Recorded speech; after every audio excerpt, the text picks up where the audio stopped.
Hello, and welcome, ladies and gentlemen, to Brantford Red Sox CBL Baseball, right here on Brantford Red Sox CBL YouTube and CBL TV. You could not ask for a more beautiful day of weather for some rivalry baseball as the Hamilton Cardinals travel to Brantford to take on the Red Sox in the second half of a back-to-back home-and-home effort that saw the Cardinals take the early season advantage in the first game of the head-to-head 2-0 yesterday at their home ballpark there in Hamilton. Joined alongside me, I'm Marshall Crocker. I'm the voice of the Brantford Red Sox and director of broadcast media, calling all the games this season in the 2026 rendition of Brantford Red Sox baseball. Joined alongside me is Brian Hawley, a gentleman who knows more about baseball than most will ever forget. He is an incredible mind for the game. He is an incredible former umpire and former manager. He's been everywhere in this sport, Brian. We're here, we're back. This rivalry last season capped off the Red Sox season on a high, and after a win yesterday in their home ballpark, you got to think Hamilton wants one back here on the road. Well, thanks for that wonderful intro, first and foremost, to be honest with you, Marshall. I appreciate that. It's always wonderful to be here in Brantford at Arnold Anderson to see a game like this. These two teams played last night as well, so adding to the fire of any potential rivalry, geographic or otherwise, it's going to be a good ball game last night. It was a fantastic game last night, a 2-0 win by Hamilton on a two-run single late in the seventh inning after a 0-0 shutout. And a heck of a pitcher's duel. We should see a lot more of that today. A lot of good pitching going to be trotted out by both squads today. You got to think so. Let's talk about the gentleman starting on the mound today for the Brantford Red Sox. Number 20, Connor Irvin, a gentleman we highlighted in the preseason. He's a guy that he has some tenure here in Brantford, and he's often seen as the ace of the rotation. Tell us about how this righty starter can shove. Well, can he ever? And I tell you what, yeah, he is the de facto ace of this staff, and he is a bulldog out there. He's got a fantastic live fastball, a good slider, good changeup. He can throw any pitch in any count, and he's going to be tested right away with the former MVP of the league, Tyler Duncan, at the plate. Tyler Duncan, Souk BC's own, will lead it off today for the Cardinals side. Defense getting prepped and ready here for the Red Sox. We'll go over their defensive formation in just a couple of moments. But it will be Irvin versus Duncan. And you talk about, a pretty slow offensive night yesterday for the Cardinals. They could only muster 2 runs against Klepper and the Brantford Red Sox bullpen. Problem was, Brantford couldn't put anything on the board. We'll see what they've got on offense today. First pitch of the day, fouled up and over our heads, back left. Tyler Duncan goes down 0-1. Well, not only does Tyler Duncan have great power, he is a former home run champion in this league as well as two-time former MVP, but he also runs really well. It's surprisingly well for a guy his size. That one up over the head, gets away out of the glove of Cassidy Watt behind the plate. And we talk about that big moment that eventually led to the scoring play in yesterday's game. Tyler Duncan overruns third base, gets stuck in kind of a rundown play, does get back to third, eventually comes home to score one batter later. The 1-1 is once again fouled up and over to the left. 1-2. Yeah, that was a play that Andrew Savage, I'm sure, probably throws him out. If not for some bad luck with the throw, he had to jump to get the throw and he still had his mask on and it got in his line of sight there. So he had to take a second to get it out of the way, and by the time he recovered, Duncan was able to get back to the base. Here's the 1-2. That one in on the hands and swung and missed on. Tyler Duncan sat down for his first time today. And a good start for Connor Irvin, who's been known to pump some early strikeouts in these ball games. It's the 4th and 5th inning longevity we want to see from him today. Well, the beauty of him is not just the slider, but also that cutter, and that's what you saw right there. A solid cutter, and he starts it right on the black on the inside. And with 2 strikes, you can't afford to take a pitch that close, and it just dives in on the fist. So even if you do put that ball in play, it's going to be soft contact. Here's Darlene Herman up second today. First one in down the zone, close on the hands, finds it, 0-1. And this is what you're really looking for with Connor Irvin. Very linear, very direct towards the plate. I'm looking at his delivery here as we sit behind home plate. That one a little up too high, 1-1. Sometimes if Connor gets into any kind of trouble, that plant foot tends to move around a little bit, so we keep an eye on that. But when he is linear and on his game, he is one tough pitcher. The pitch. Swung and missed on again. Herman tries to go up high. Can't catch up. 1-2. Yeah, he talked him into chasing that time there. We don't know a lot about Germán, but clearly he likes the high pitch. A lot of these guys love the gas, and not many pitches that Connor throws are straight. That one swung on well off the side of the plate. Great horizontal break. 2 Ks to open the ball game. That's the cutter again, and the wind is moving generally out or out to left center, and he's getting extra break on that pitch because he's kind of throwing it into the wind. So it's going to be a quick game if he keeps throwing like this. Anderson Feliz from Santo Domingo, Dominican Republic, like a couple of the Red Sox on this current roster, had the 2 RBIs yesterday. And Feliz is the signature player that they picked up in the offseason. They have high hopes for this young man. He had a couple of hits last night and looks very comfortable at the plate. 34-year-old lefty. Swings and misses at that one. Irvin, great velocity to open the ball game. 1 pitch away from 3 up, 3 down. And that's that slider there. It's such a tight spin. It's tough to pick that up until the ball is 2/3 of the way to the plate. Irvin kicks and deals. That one got caught up too, but popped foul. Stays 0-2. It's going to be very important to not give these big guys, there's a lot of big boppers in this lineup. It's going to be very important not to give these guys a chance to extend their arms, get in close on the hands, make them bring their hands in. Up a little bit too high, but Irvin's got room to play with. 1-2. Had him set up nicely there for that same pitch he struck out Duncan with. Unfortunately, just up a little bit. Here's the 1-2. That one is chopped. Well foul over the third base grandstand. Stays 1-2. Nice mix up there. A little bit off speed and a nice piece by Feliz to get a piece of it and foul it off. 1-2. Swung and missed on. 3 straightforward Ks to open the ballgame for Connor Irvin. You talk about we need some aces in this Brantford rotation to come out strong, to get valuable innings early. He did so again right there. Well, I tell you what, folks, this Brantford pitching staff is for real. You saw it last night with Klepper and Mejia and with Holland Smith throwing last night.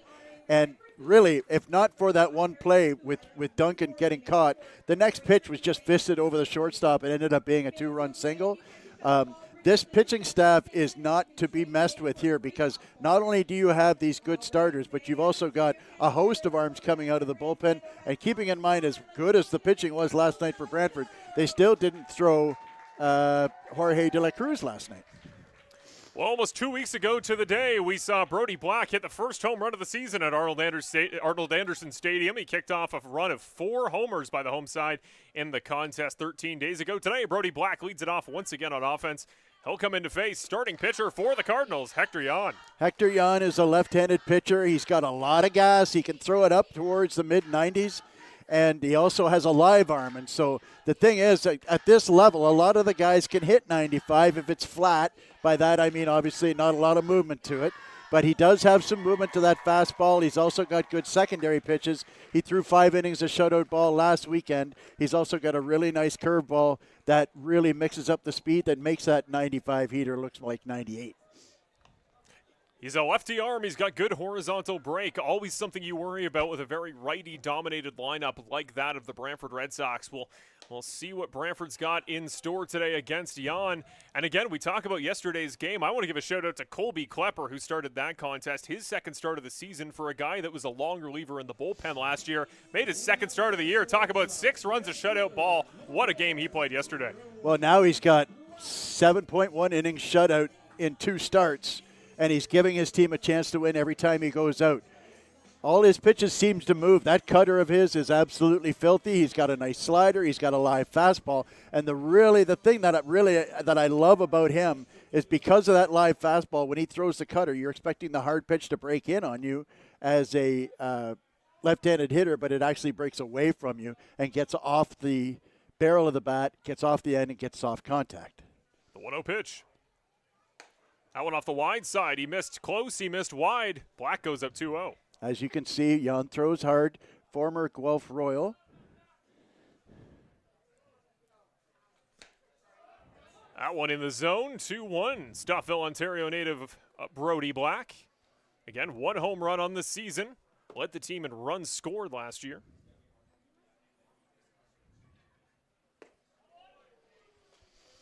That's the breaking pitch. It's a nice pitch. He'll be followed up by Jacob Cantor and Tim Holick behind in the 2-3. Jan with the 2-2.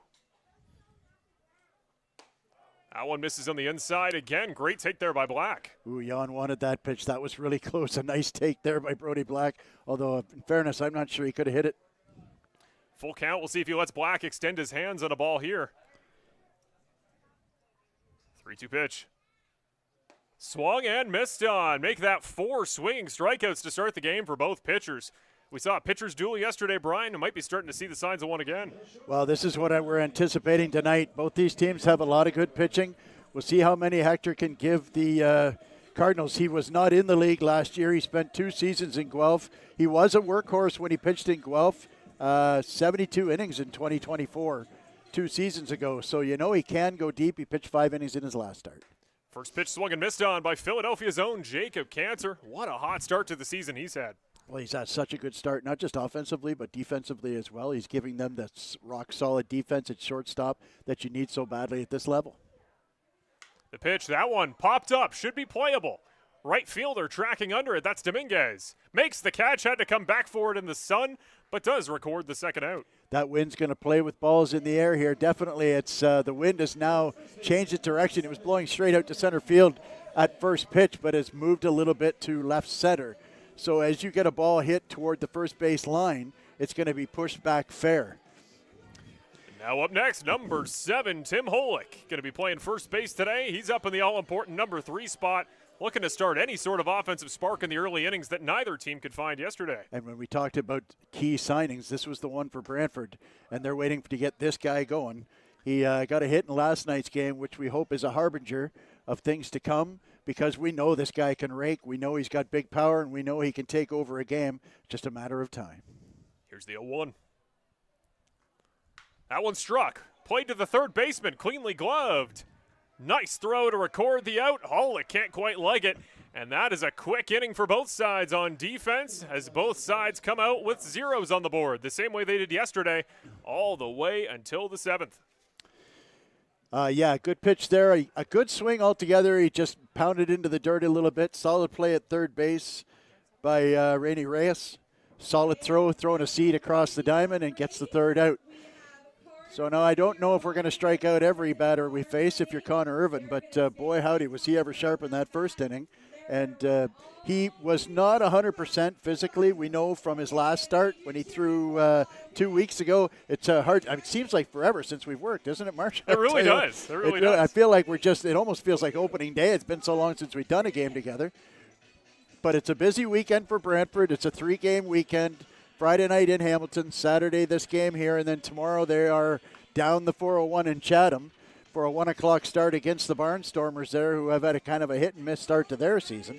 And so we're looking now for Connor Irvin to go deep, because you're going to need a lot of bullpen work this weekend. So hopefully Connor can give them 6 or even more if at all possible.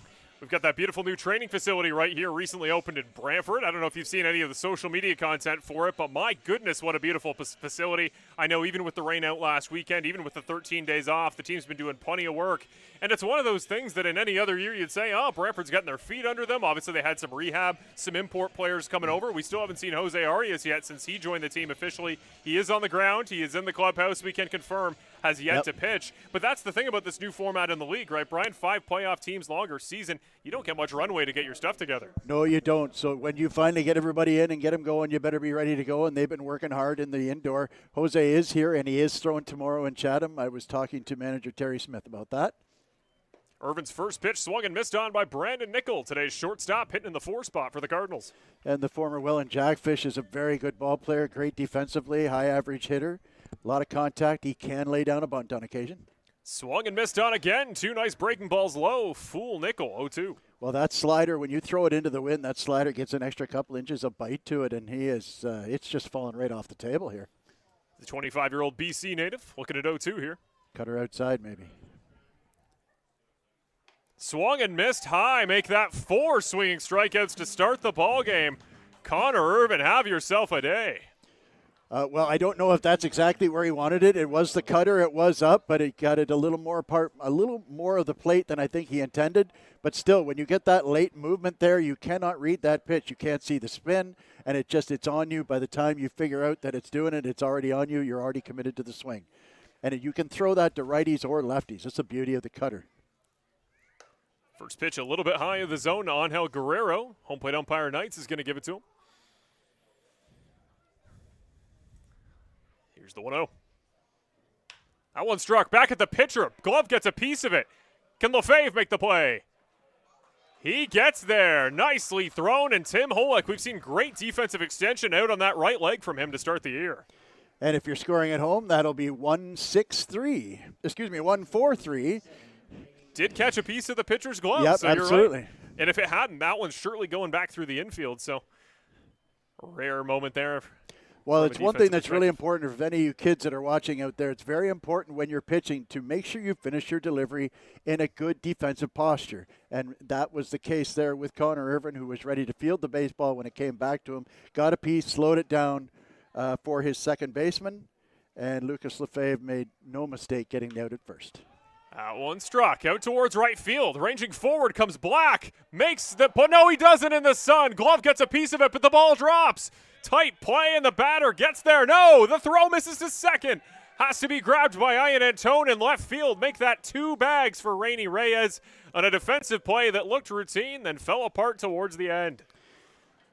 Well, I hate to be proven correct sometimes, but that, like I said, with that wind blowing out to left center that moves the ball a good 15, 20 feet while it's in the air, that ball was well up in the air. Having said that, I'm sure Brody Black would be the first one to tell you that he needs to make that play. The good news is there's 2 outs, and we haven't had any hard contact off the bat from a Hamilton player yet. The catcher, Evan McGill, sends that one up and over the pagoda, 0-1. Yeah, it's one of those ones that Brody's got such a strong, consistent glove. His problem is always in right field. If it's ever going to be anything, might just be range out there to the far corner. He got to that baseball. That is one you're going to want back with such a consistent glove.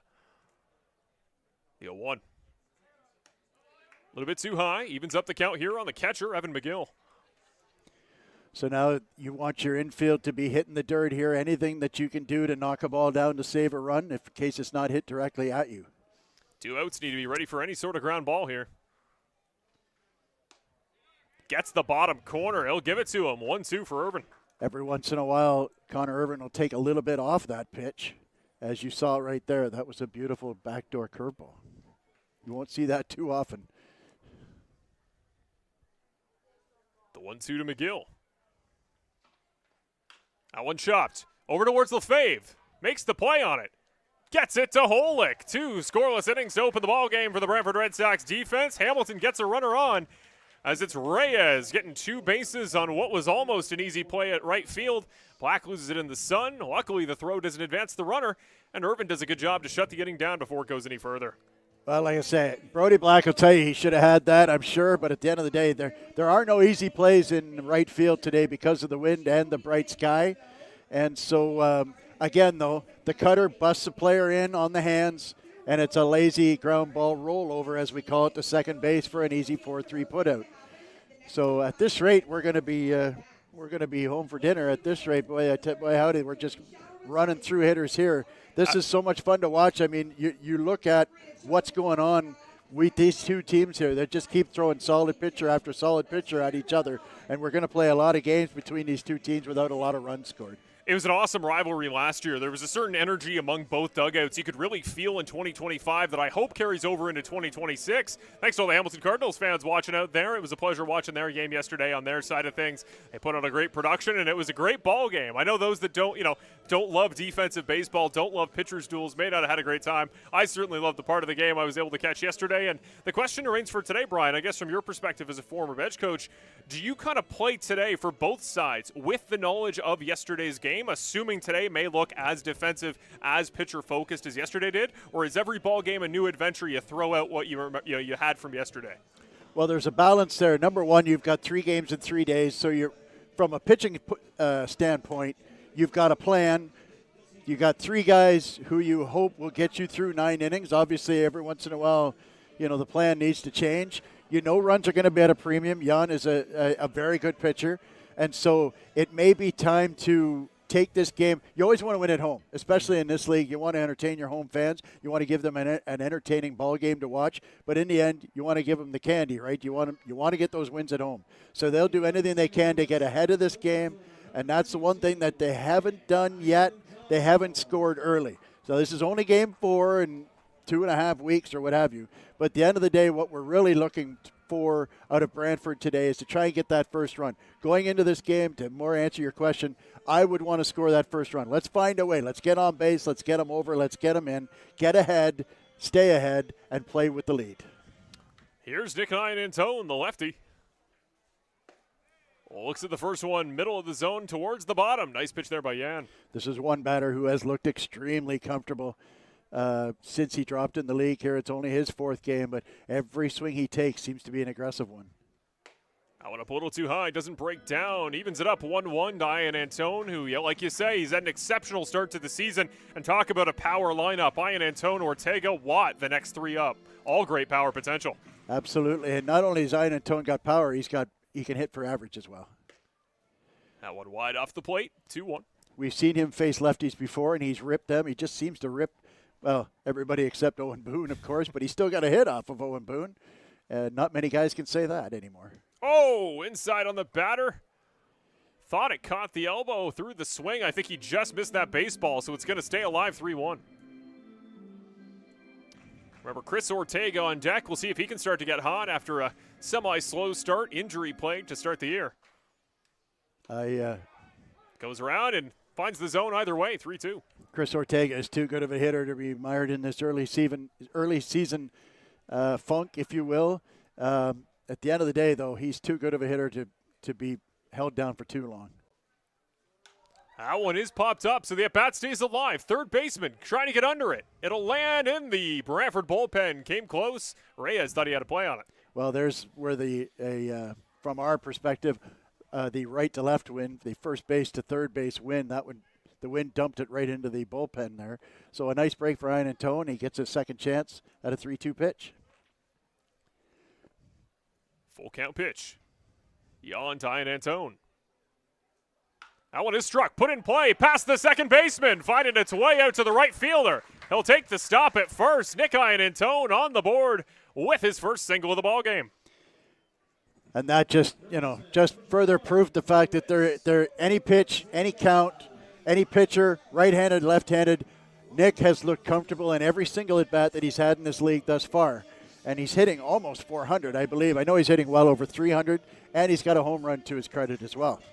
He's one of those guys, independent of launch angle, between practice and the game. I don't think I've ever seen a softly hit baseball by Nick Iannantone.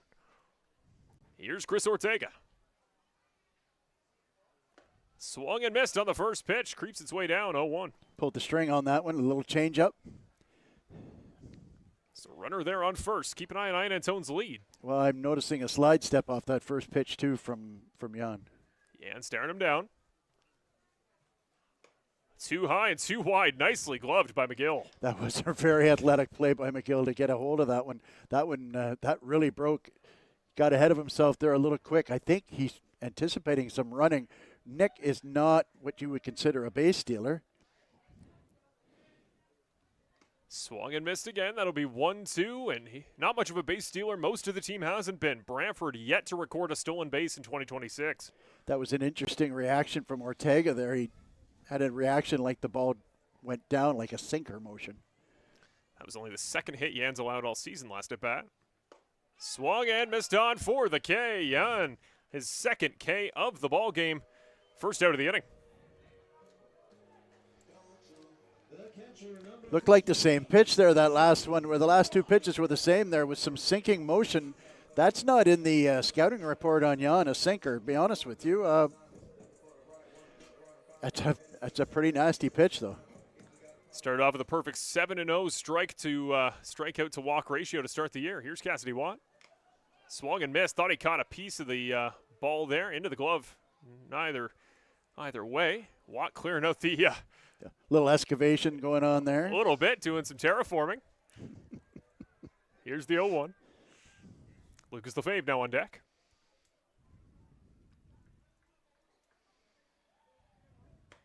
Missed on a little bit wide.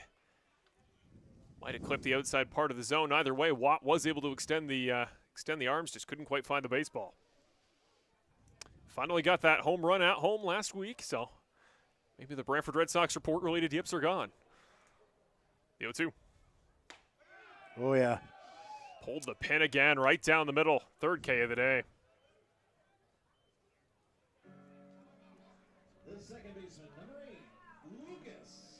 So Lucas Lefebvre, the second baseman today, comes up to bat. The player wearing number 8. He's usually followed by his fellow Lucas brethren. Lucas Bateman, though today, not in the offensive lineup. No, you got Lefebvre at second base, and of course Francisco Martinez, who made his CBL debut. I almost said it. He made a CBL debut last night, pinch hitting late in the game, and he gets his first start today at DH. First pitch in the bottom part of the zone there on Lefebvre. Remember, Ryan Antone still on first base, still taking that quick slide step, about a 2-step gap from first. Francisco Martinez now on deck. Swung and missed there by Lefebvre. Both pitchers, great velocity early on. Nobody can catch up through 2 innings. Well, he's really hammering the outside of the plate to the right-handed hitters, and I saw in Ortega a little bit of front side flying out there, so they're trying to get that big pull. When he throws that hard, sorry, Marshall, when you throw that hard and you're trying to hit that outside dot, as a right-handed hitter, it's important to remember you got a runner on first, and the second baseman is playing you to pull, so you've got a good 70 feet between fielders, between first and second. You see that outside pitch, sometimes you can just poke it through into right field. And 1-2 popped up. Over our heads, look out, cars in the parking lot. The wind got that one too. It saved somebody's vehicle from getting smacked there, that's for sure. So when you see that outside fastball, generally when it's up, as long as you can get on top of it, you can generally bounce one through the infield there. There may be a stolen base attempt here. I just don't see it. See the hit and run. No hit and run. Finds the zone. Another K for, that time was Lucas Lefebvre, but another one for Jan. His 4th of the game. Ties Connor Irvin. 8 strikeouts combined through 2 innings. Yeah, when you consider there's only been 12 outs and 8 of them are by K. So that what he's doing, Jan, especially to the righties, he's hammering the outside, hammering the outside, hammering the outside. Then when he gets up in the count at 1-2, he's got a tailing fastball, so he just gets it inside and what we call front door on that pitch. So really good pitching patterns by Jan early on.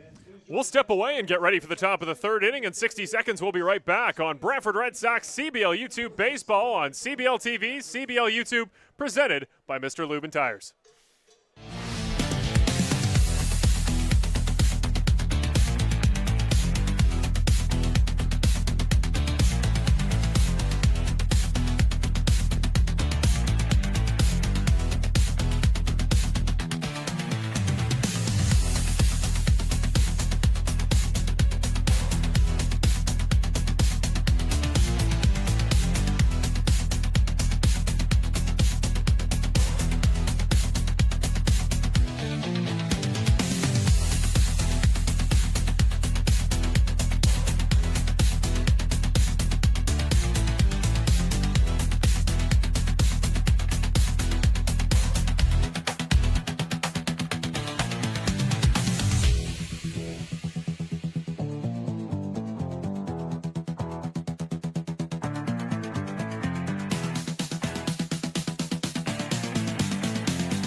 And you're back just in time for Brantford Red Sox baseball as we continue the top of the 3rd inning. Swung and missed on by number 10, a homecoming of sorts. Jeremy Veilleux returns to Arnold Anderson Stadium for his first time since he moved over to the Hamilton Cardinals after playing in Brantford for a couple of seasons. Yeah, Brantford Red Sox fans will certainly remember Jeremy Veilleux. He was multifaceted, DH at first base. He caught a little bit for them. I think he played some right field too, if memory serves me. True utility player. That one goes off the bat, off the ground. I think it caught him in the neck. Bit of a weird bouncer there, 0-2.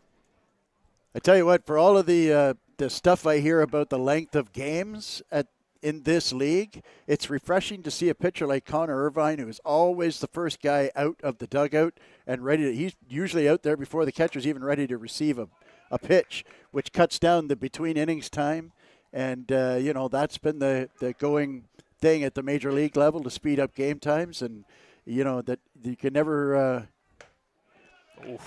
have too much hustle in between innings to keep a game rolling, as far as I'm concerned. I'm trying to put that as nicely as possible. Pace of play, always a discussion. Here's the 2-2. Jeremy Veilleux, first at bat back in Brantford. Swings past that one. Another swinging strikeout for Connor Irvin. He's pitching like a man who's got dinner reservations at 4:30. Hey, do we have a pizza rule? Like so many strikeouts, we get free pizza? What's the deal there? Well, Domino's, are you in on this? You got to get in on this, man. Our souvenir pizza usually gets here in time for the 7th inning. If this game goes too fast, do we have to sit and wait? We're going to have to go pick it up. So here we go, Irvin. 5 strikeouts in now. This is the Connor Irvin that Brantford Red Sox fans remember from last season. He wasn't quite 100% in his first start. He sure looks like he is now. Dominguez puts that one up. Should be easily playable. Ranging back, Lefebvre. Makes the catch, and the sun falls over to make the grab. The sun from behind the pagoda out towards that right field direction. It has given the fielders trouble here at Arnold Anderson. That is a stiff breeze blowing, man. You got to be able to, sometimes you have to make arrangements beforehand so that the as you're seeing it on the center field camera, you see how behind the plate we've got there from first base to third base. If you're able to come and take that ball away from a guy who's going to have to move and chase the wind, it might be not a terrible idea. Tyler Duncan takes that one off the, it looked like the very knob of the bat. I was going to say, that was a knob job, I think. My point being that sometimes the shortstop can come over and take that from the second baseman because it's an easier play as the ball is drifting toward him. Here's the 0-1. And the 27-year-old from British Columbia lets that one go by, evens the count. I always love watching Tyler Duncan play. He's a beauty, man. Just a prototypical ball player. Great athleticism, great discipline. 1-1, that one. Popped over again. Nobody still can time up Irvin's harder thrown stuff. What do you think we see here? Chance to end the inning. Could go for his 6th K through 3 innings. Well, it worked last time. The inside cutter is, that's what I would try anyways, at least early on, 1-2 count. Might want to go up, though. Well, he did. He heard you, but no dice. A little too high, 2-2. I think he's set up for that inside pitch. I mean, he threw the first one, and it practically, if Duncan lays off that first pitch, it probably hits him. All 2s on the scoreboard. Here's the pitch. Bust him right back in. Swung and missed on. Connor Irvin. I think he's going to be in time for those dinner plans the way he's pitching 6th K through only 10 batters. What a start here. Yeah, this is a hard-shoving travel day game, isn't it? You love to see it. I mean, teams around the Canadian Baseball League, because of a lot of the issues last week, I think the entirety of the Sunday slate was rained out. Saturday, of course, many teams as well canceled due to the weather. The games are going to start coming fast and furious here. We're going to see a lot of 3 games in 4-day sprints down the rest of the run.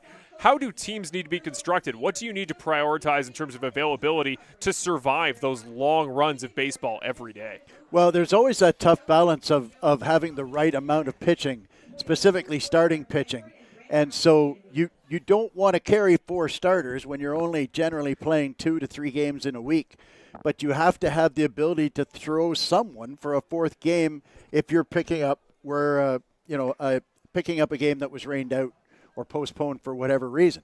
And so you've got to have 3 good starters. That's been made perfectly clear in this league that when you get into the playoffs, into a best of 7, when you're not, it's primarily a weekend league. When you get to playoffs, you're going to start playing games midweek. And so you need to have 3 starters so you can get proper rest for the guys at the top of the order. But having said that, like I said, you're not going to carry a 4th guy. So what you're looking for is 3 good starters and a couple, 1 for sure, sometimes 2, what we call bulk relievers. And Kobe Klepper actually played that role last year, where he would come in and give you 3, sometimes even 4 innings if he was throwing really well. And so that's how you do that. You got to have your 3 starters. You need your bulk relievers, and that way your high leverage guys are saved for high leverage for 1 inning only so that you can use them twice or even 3 times in a 4-day stretch. Well, welcome to Arnold Anderson Stadium, Mr. Francisco Martinez. Santiago Cuba's own is going to play his first game today in front of his home crowd here in Brantford. Joined the team after the opening week. First pitch easy from Yan. He lets go by high and wide for ball 1. Well, I only have enough info to watch the one at bat that I did. He took it to a 3-2 count and struck out looking on that pitch. And but he certainly looks like a professional hitter. I like his bat playing. He's not a big guy, tall, but he's pretty stocky. And so there's some pop off the bat. 2-0, that one struck foul right at our first base cameraman, Ryan Kennedy. And maybe more importantly, you could see on that swing, he has elite bat speed. And so the ability to catch up to 93, 94, whatever it is Hector Jan is throwing, he's got the bat speed to catch up to that even in a lefty-lefty matchup. Here's the 2-1, number 22. That one is chopped over to the shortstop. Nickel can't get a glove on it. Martinez, welcome to Brantford. A single at his first at bat in front of the home crowd, and the ball got a little bit wild. Not a very legitimate throw back. He thought about going to second as well. Nice job there to cover up. Francisco Martinez swings at that baseball like it owes him money. He has such a powerful in the traditional sense, but not even just from a physical profile perspective. He just swings hard. He puts his all into it, and if he can catch some baseballs at a good launch angle this year, he might be another guy. Can hit some bombs here at Arnold Anderson. First one in low for Ethan Paulos. He'll be the final batter and the Brantford offense today. So this is another hitter who's had a bit of a sluggish start to the season. We're waiting for Ethan to get going. We know Ethan can hit. He spent a good time of the season at the top of the order last year. The lefty from Ancaster, Ontario. We often call him the quarterback of the outfield on defense, but he'll want to get back in offensive form here as well.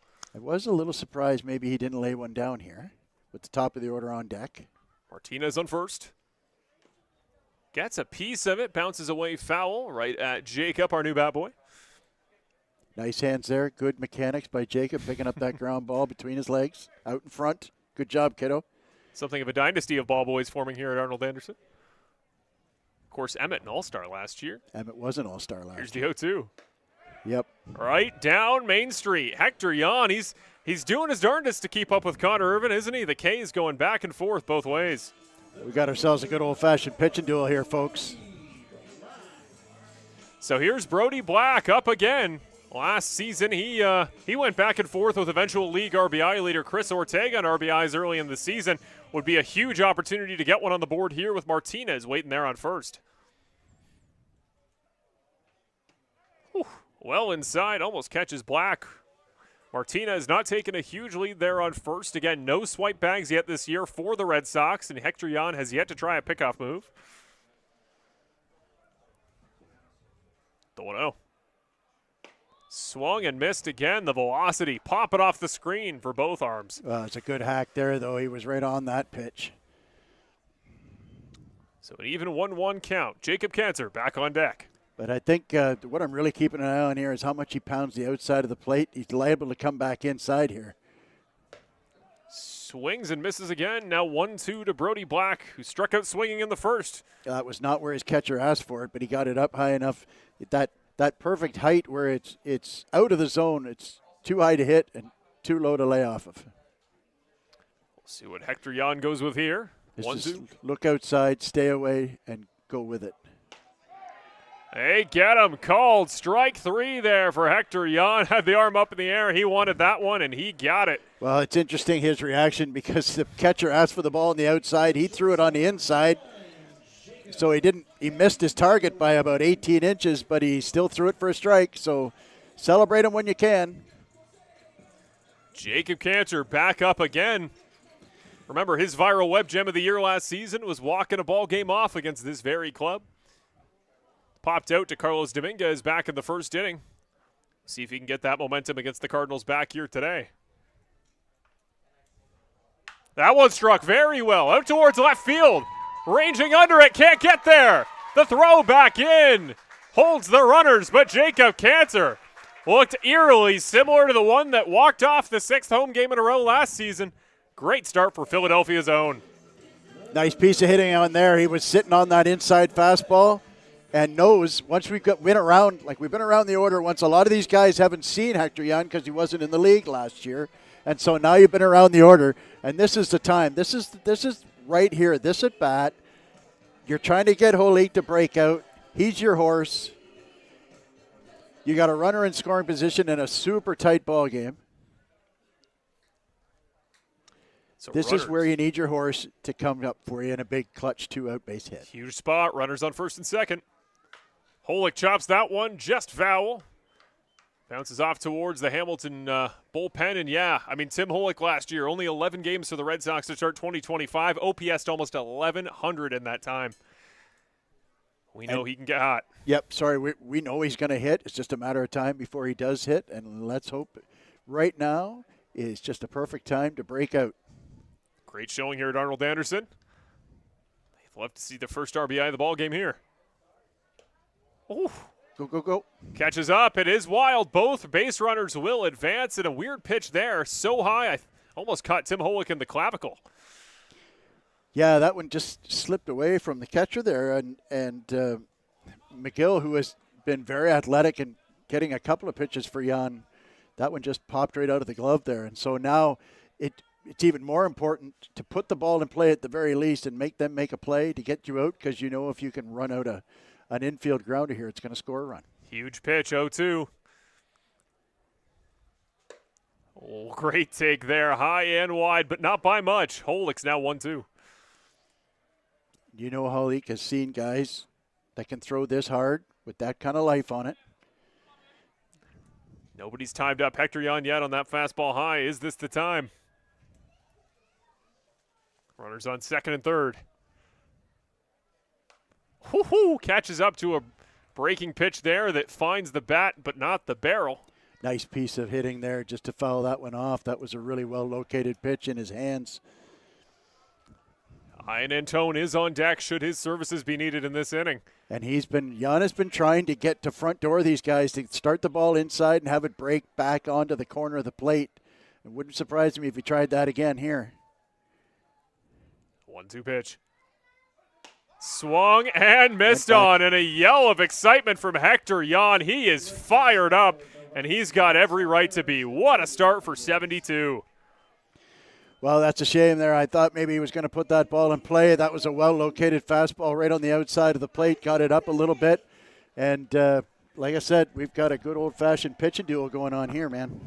Well, it took him 5 innings in his opening start of the season for Hector Jan to record 7 strikeouts. He's done it already through 3 innings today, make that 14 SOs on the season to only no walks. What a ratio, what a run of consistency, and he would be one of the few pitchers in the league to record 2 early season wins if he can get another one. We've had great parity around the Canadian Baseball League, and a lot of teams are trying a variety of pitchers, even as certain guys only just show up, imports, 2 or 3 weeks in. Brantford, one of those teams, of course, today with Irvin starting again. We've only seen 2 starters in the 4 games that Brantford's played this season. That's true. Klepper started 1 and 3, and Irvine started 2 and 4. And of course, we're going to see Jose Arias tomorrow afternoon. And that's to what I was referring. You've got kind of a piggyback situation with the pitching in Brantford, where they like to throw Klepper with Mejia, who can also give you 3 innings. A great first outing for him last night. He did hit a batter, unfortunately, but he didn't walk a batter, and that is a really important stat for Leandro Mejia because he's had some control issues in the past. They tried him out at a closer position, but he just, when you walk a guy or 2 guys in an inning, it's tough to be a closer. It's the number 1 rule of a closer. You got to throw strikes, right? So at the end of the day, you'll probably see Nikolai Arbach after Irvine today. And if you haven't seen him, boy, he's a lot of fun to watch. He's got quite a unique delivery. And if you haven't seen, I've said several times about Nikolai Arbach, if you have not seen Nikolai Arbach as a hitter, you're not likely to get a hit off him because he's got a really herky-jerky, quirky delivery. Very well put. I like the descriptors you used there. Darlene Herman comes up here. He'll open the 4th inning right down Main Street as Irvin gets back to it on San Pedro de Macorís zone from the Dominican Republic. Swung and missed. There's that slow breaker that he doesn't throw very often. That was almost a sweeper. I'm not sure I've seen that one before. That was a fun pitch there. You see the starting lineup on offense there for the Hamilton Cardinals. That's ball one there. Not too many of those missing the zone today for Irvin. Well, that was the right idea, throwing that outside cutter that he's been getting righties with, but he just missed the spot there. He may come back inside or just go fastball up. That one is put in play over the head of Lefebvre. Gets down there for Herman. Played back in by Paulos to hold him at first, but the Cardinals on the board, the first single that's led off an inning thus far. And such is the nature of the CBL. When you make mistakes, there's guys at the top of everybody's order that can make you pay for that. Just got too much of the plate with that two-strike pitch, unfortunately. Not sure exactly what he was trying there, but like I say, he just kind of grooved one. Having said that, number 3 hitter here. Gets the call there off the far side of the plate. Does Irvin on the lefty Feliz. Something I'm keeping my eye on today is that the Brantford Red Sox have given up a lot of stolen bases in their first 3 games, and they are working diligently to get that number down. And we'll see if we get some action going on at first base there. Number 3 hitter up in Feliz. The thought of him bunting seems highly unlikely at best to me. Here's the 0-1. That one is put in play. Herman's going to advance. We'll see if he gets all the way around to third. The throw back in from Black is in time, holds the runner. But a single there for Anderson Feliz, just as he did yesterday to score 2 runs. Right now, puts the second runner on base. Well, and another ball that caught too much of the plate there, and that's something we hadn't seen in the first 3 innings with Connor Irvin. He was picking his spots, dotting the I's, as I like to say, but he's just getting a little bit too much of the plate. And frankly, if Feliz gets under that one on a little better launch angle, that one might have carried out of here. With the wind blowing out, mistakes have to be kept to a minimum. So here's a situation where I know that Brandon Nickel can bunt with nobody out, and runners on first and second in a very tight ball game, and a good hitter in Angel Guerrero on deck. I would say likely would be my characterization as chance of a bunt here. So we'll see how Brantford wants to play this. With a right-handed hitter up, sometimes you'll do that wheel play where the shortstop is going to cover third base on the bunt and the third baseman charges. We'll see if Ortega charges before the pitch. Does show bunt, does bunt. Nicely placed there by Nickel. The play by Ortega. Not in time. They're going to call it. It was very, very close. The home crowd's going to be happy about that one. I'm wondering with the timing there. It was bang, bang. I thought the runner had beat him, but nice play there by Ortega, who you're glad to see that, aren't you, Brian? Because that was the exact sort of play, ranging down, putting weight on that right leg as you drop to catch the ball, that put Ortega out day-to-day a couple weeks ago. Yep, absolutely. And that great play by Ortega, but I'd agree with you. I thought he was safe too, but we'll take a call anytime we can get one here. And the Hamilton bench was not pleased with the call. Having said that, advances the runners. He's the one standing there closest, so I'm not about to critique him one way or the other. Struck foul. Look out, cars. Just barely over. I think it hit the pitching net for the Junior Red Sox game a couple feet over. It's a good pitch there. He just took a little bit off it and got it inside, and he yanked it right out of the ballpark. So now you can mix it up with a cutter inside and try and jam him, get soft contact, get a ground out here. Here's the 0-1. Up a little bit too high, and the Hamilton dugout agrees with the sentiment, 1-1. Angel Guerrero probably has a single or maybe even a double a couple innings ago if Connor Irvin's glove is a size smaller. He had that weird play where Irvin's glove gets a piece of it. Later is grounded out. That one. Check that. Here we go. Runner comes home. Oh, my goodness, it was close. They get him! Unbelievable play by Connor Irvin, the most perfectly placed pitcher tag you will ever see. I thought it was just naturally going to slide in there. Irvin gets the glove in just in time, and he gives a point to his catcher, Cassidy Watt. That was heads-up defending by 15. Well, what hustle by Cassidy Watt, and only a perfect throw happens there. Now, I will say this. He hesitated before he broke. If he breaks right away, he scores easily. And so that was unfortunate that he didn't pick that up right away. And so that's something where if you're a runner on third base, you got to be moving with the pitch. That way, if it gets away from the catcher, you can break right away. He should have been safe there. And like I said, only a perfect throw gets him at the plate. And I tell you what, Hamilton is not pleased with the umpiring crew right now. We've had 2 bangers, and both bangers have gone Brantford's way. And I do believe that either one of those calls could have gone either way. So now you go from first and second and nobody out to runner on third and 2 outs and 2 strikes on the hitter. So now you get back to just taking care of the hitter, go back to that inside cutter that's been working so well on the lefties, and you can just get out of this inning unscathed. Well, thanks to Cassidy Watt's heads-up play, this suddenly becomes 1 strike away from getting out at the top of the 4th. The pitch. Little bit too high. Nice take there by Angel Guerrero. Right idea, just a little bit too high. Feel like a hostile environment permeated this head-to-head all of last season. I think it's back after those couple calls. 2-2. Ooh. Gets him in the bottom corner. What a day for Irvin. And he needed to be clutch in that inning to get out of it without any trouble. 2 singles open it. Great defensive play closes it. That's the backdoor curveball. Well, I tell you, what a play. What a play at the plate there. Like I said, only a perfect throw from Cassidy Watt gets him there. It's one of those things that, Brian, people at home, maybe you're new to baseball. It's your first couple games. A lot of people, I think linearly when it comes to that throw to the plate. Say you're a catcher, right? You're trying to throw at a runner, trying to steal second. People think about it linearly. Oh, aim at the bag, aim at the player where he is. But that's what makes those throws so difficult for newer audiences to understand is you need to not only get to the player or the bag, you're aiming ahead. You're aiming at where the runner's going to be by the time the defender needs to get their glove down. That's why that throw is perfectly placed, not because it's on the bag, because it's past it and low.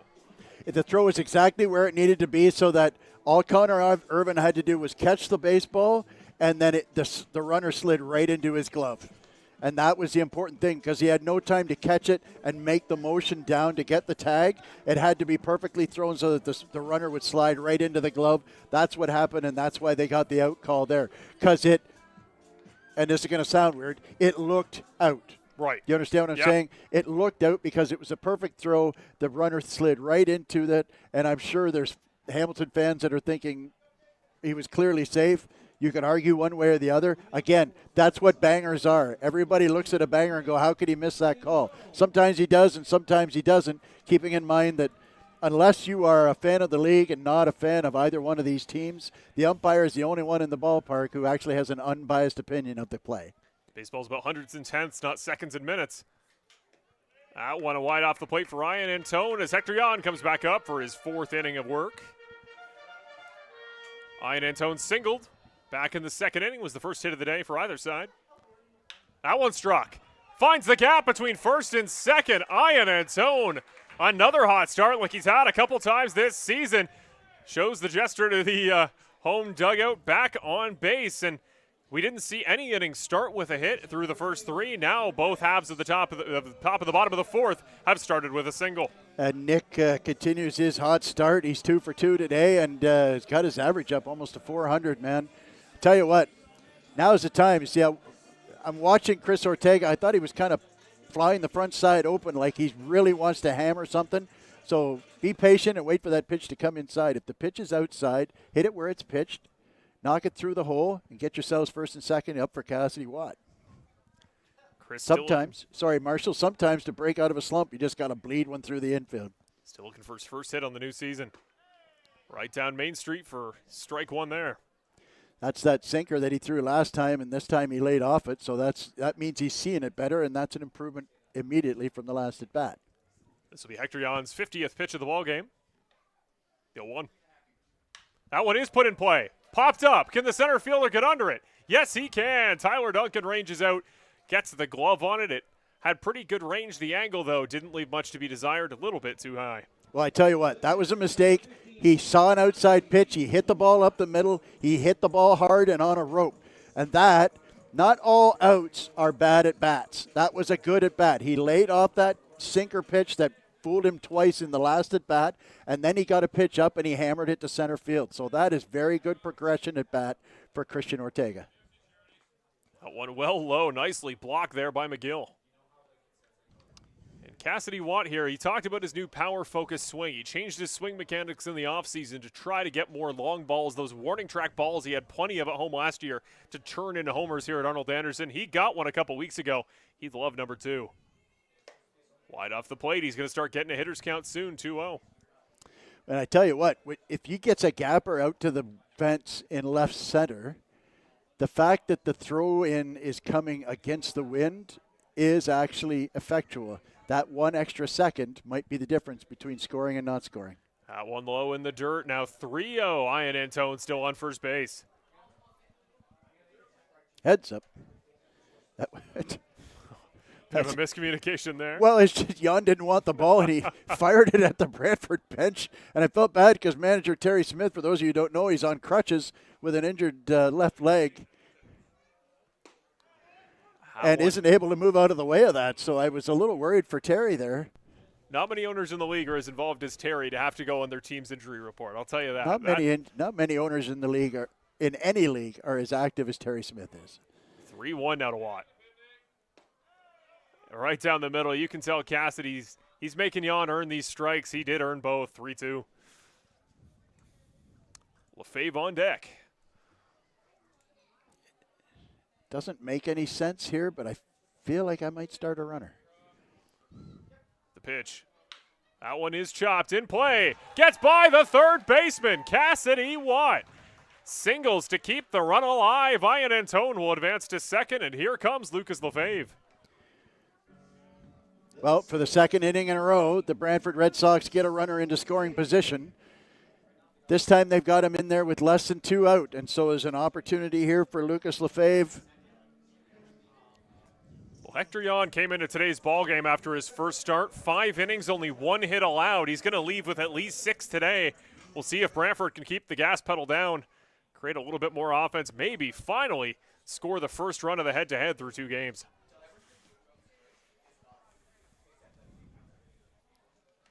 Deals. Gets the call on the inside part of the plate. Lefebvre not happy with Knights, but Steve Knight's the one making the call. 0-1. See in the background there, Terry Smith on crutches. The 0-1. That one struck back. There's always an energy, and there's always an excitement. Terry's right there in the dog pile post-game after big wins. I wonder how involved he's going to be today.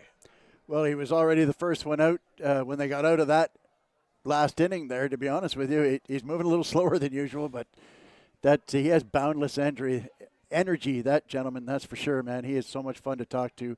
We talked for about a half an hour before today's game, and he's just a font of information. Jan looking for his 8th K of the day. The 0-2. Swung and missed on. Make that 8. 2 looking, the rest all swinging. What a game for Hector Jan, and that's now his 15th strikeout, and his first 2 starts combined 9 innings of work. He's averaging 15 K per 9. Well, this is a really interesting matchup. A lefty-lefty matchup usually doesn't scream out to you, but the inside-out swing that Francisco Martinez laid on the pitch that he hit into left field, it was a bleeder through the hole on the left side. And I noticed the shortstop is playing more toward third base than he was last time. And I don't know if that's in anticipation of the last at bat.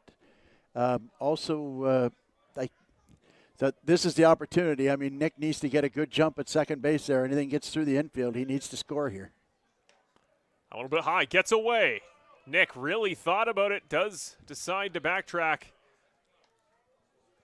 Would have been close if he tried to run for third here, as the Cuban lefty Martinez currently at the plate. Of course, he had his first single in front of his home crowd there a couple innings ago. Going to come out to chat here. Well, I almost feel like he crossed the catcher up there. There's been a couple today. That was a very catchable pitch. And McGill has shown many times in this game that he can be athletic and get those pitches. But it almost feels like they crossed each other up there. Well, you pointed it out earlier. You made a great call. A couple of those gestures, his physicality, he's almost showing that feeling of I don't even know what to compare it to, but that feeling of, oh crap, right after you've let the ball go, it hasn't got to the plate yet. He's had that sort of physicality a couple times where he's like, oh, I missed my spot, or that he looks like he's crossed the catcher up. A couple have got away. They've never really felt like they're in sync of Yon and McGill, and he's still registered 8 Ks. It's tough to tell, to be honest with you. He is, like a lot of Latino pitchers, a very demonstrative personality. And so I think that they just want to make sure everybody's on the same page here so they don't cross each other up again. You got a 0-0 tie in the bottom of the 4th inning. Now's not the time to be making silly mistakes on things like cross-ups and what have you. You got 2 out. You got a tough hitter at the plate who got a hit off you last time. Need to know what we're doing here as far as a game plan to get this hitter out. That one popped up and into the air. Out towards center. Duncan raging That's forward. trouble. Watching the light does make the play. That light coming over from the third base line has been scary for a couple outfielders today. Did a good job there with the limited visibility to retire the side. Well, and I think that Tyler Duncan didn't get a great jump on the ball. I think he was fooled. I think he thought that the ball was better hit than it was. And so he was actually, that's where the wind actually helped the fielder, where it blew the ball more toward him. And and of course, he is a really mobile player, great runner, tracks the ball very well, and made the catch without any great fanfare. Well, whatever supernatural force out there put a curse on both offenses in this head-to-head, we ask you release it. But if you're a pitching fan, well, a pair of pitchers duels to start off this season head-to-head. It's making the rivalry more intense because every run feels more important. We'll be back in about 60 seconds after a quick break here on Brantford Red Sox CBL Baseball on YouTube and CBL TV, presented by Mr.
And welcome back to the top of the 5th inning here in Brantford. We got a 0-0 ball game. We have a new pitcher on the mound for Brantford. Nikolai Arbach comes in, and it's his first action of the season.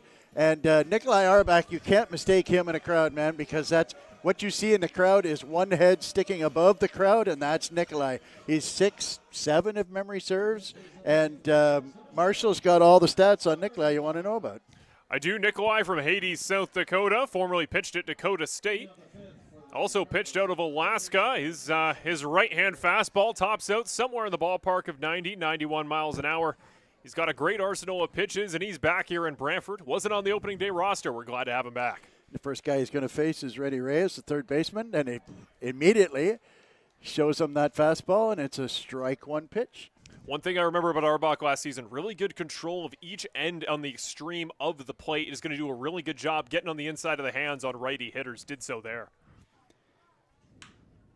Ground ball out to shortstop. Cantor fields it cleanly, steps and throws across and threw it into the ground. And unfortunately, Holik was unable to pick that. And it bounces. A nice job by Cassidy Watt to back up the play, but that's an E6 on the throw, I believe. And that's unfortunate. Got soft contact. The one thing you'll notice about Nikolai Arbach is that he throws from the stretch at all times. He doesn't throw from the full windup. And so he got himself a nice pitch there. The other thing, too, is that he throws slide step all the time. So even though he's a tall guy, a lot of times tall guys are easy to run on because they're generally slower to the plate. He throws with mostly slide step, and he's able to get to the plate quickly. He's going to provide great variety in terms of release point relative to Connor Irvin. Irvin about 6 feet tall exactly. Again, Arbach, like you said, somewhere up towards 6'7", 6'8". That ball going to come out much higher and wider. And just low and inside for ball one. left-handed hitter Evan McGill, the catcher up for Hamilton here. Nobody out, no score. Not a threatening league away from first and Reyes. And the windup, and that ball is low. Picked up on the short hop by Cassidy Watts. So 2-0 now. McGill will be followed up by Veyu. Going to be back up for only his second time today. Ortega, the third baseman, is in on the grass in case of a bunt. Ground ball. First, picked up nicely, gets the play at second. Did he hold the base? No, he did not. So, unfortunately, we got two ground balls, which both should be outs, and that's the real penalty of the first error by Cantor is the fact that Holik, who made a beautiful diving play there, could have just stood up and jogged over to first and got the out. So now we've got two ground balls, both fielded cleanly, two bad throws, and there's nobody out. Runners in first and second. Yeah, Cantor tries the toe tap grab there at second, tries to keep his feet on the bag, appealed to the umpire, but the umpire pretty clearly said what I think most saw, that the feet came off there as he tried to make the play. It's one of those things that, again, we talked about earlier with that pick at the catcher position. It's one thing to get the ball there quick, because I bet he thought he had the double play opportunity, but location, not only to get it in the glove, but to prevent it from going by. It was well picked by Cantor to prevent that ball from going out into left field, but even still, you got to be on the close side of the bag when it's a play like that. Well, not only that, but you know, I say often to the teams that I have coached, double plays are great, but you can't get a double play if you don't first get the out at second base, and that's the priority there. So we've got a precarious situation now with Jeremy Veyu. I'd be really shocked if he didn't bunt here. And the pitch, and he squares the bunt, and he gets it off. First base line, fakes over to third, back to first base, and a nice sacrifice there by Jeremy Veyu for the first out of the inning. Runners move up, second and third, and one out. And now for the 9-hitter, Carlos Dominguez, the right fielder. So certainly as a right-handed thrower, there was an opportunity for Holik there to get the play at third base. He fielded it very quickly, but unless you are 100% sure they've had enough ground balls fielded cleanly where they didn't get an out. So now you've got the infield in on the grass. One out. Dominguez, the 9-hitter, up. Pitch. And the slow breaking ball, that's the tough thing. That's the thing about this delivery. You can see it now. He's not quite a sidearmer. He's kind of a three-quarter, but he will drop down to sidearm as well. So a nice get-ahead curveball there. 0-1 pitch. Quick pitch. Just missed low there. A nice effort. That's the other thing that Nikolai will do. He'll mess up the delivery so that sometimes it's almost like a quick pitch. So if I mention that, that's simply slide step and straight to the plate. And he comes set. And the windup. Back up the middle. Oh, and that's a perfect scenario for Brantford there. Gets it right back to the pitcher, lobs it over. Now you've got two outs. And if they're real smart, they'll walk this hitter and put him on first base. You don't want to mess with the former MVP here, I don't think, do you? It's an interesting proposition here. I mean, Arbach, veteran pitcher, you saw the experience there in that defensive moment. Duncan hasn't particularly had the hottest start to the season in general. We'll see the way he's treated here. Not like Herman behind him is too much better of a proposition. Well, at least it's a righty-righty matchup, and he's not the former MVP. This is dangerous territory right here. The pitch. Up a bit. Tried to get ahead with the fastball. They have had success with Duncan busting him in on his hands. But different kind of a dynamic here because Nikolai Arbach doesn't throw that same cutter that Connor Irvine throws. And we come set, 1-0 pitch on the way. Up again. Now, what you might be seeing here is a case of not necessarily an intentional walk, but what we call the unintentional intentional walk, where we throw 4 pitches to a guy who aren't real close and see if you can get him to chase. We shall see in this one. If he throws into the strike zone here, they're going to try and get him. Arbach comes set, and the pitch. And a line drive out to left field, right field, and it is grabbed by Cody Black. A bit of an adventure, but a nice play there. That was stung hard. He hung that pitch, and Brody Black makes a nice play to get the third out of the inning. And once again, dancing with the landmines, Brantford gets out of a first and second, nobody out situation. Brody Black with as close to a body catch as you'll ever see in baseball. Got both hands, the glove, and his chest behind that one. Does a great job to get it settled down. And again, it's kind of what we talked about earlier with his bit of a misplay, partially with the sun, partially with the wind. But if Brody Black can get to a ball with his range, he's going to snag that thing and bring it down. Well, he's not out there because he can't catch, right? I mean, at the end of the day, he is a good left fielder. It's just that last drop was probably sticking in his mind a little bit. And so at the end of the day, though, like I said, they're just tap dancing with the landmines here, but they got out of yet another inning. And off we go to the bottom of the fifth. Still no score, and there's Hector Jans out there waving for a backup catcher to warm him up to keep the game going here. An annoyance as an umpire. When I was umpiring, one annoyance is that you don't have somebody ready to warm up the pitcher while the catcher gets his gear on. Now he's got somebody coming out. I assume it's Heipel. He's been out before. Or Reimpel, sorry. So the next two coming up, it's Paulos, then Black as the lineup wraps back around to the top. The two batters combined today, 3 strikeouts, no other positive results as of yet.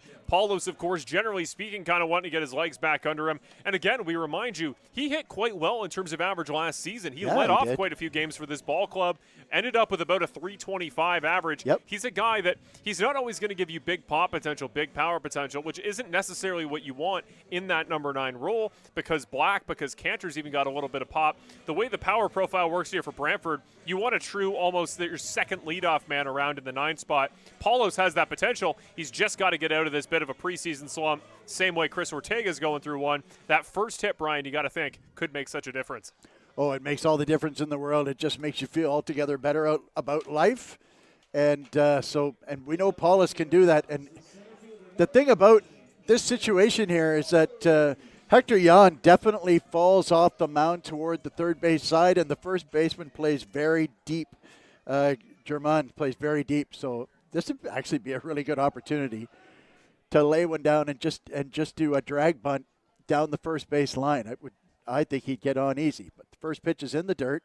Hector Jan works again, winds and he works. And that ball is low, ball 2.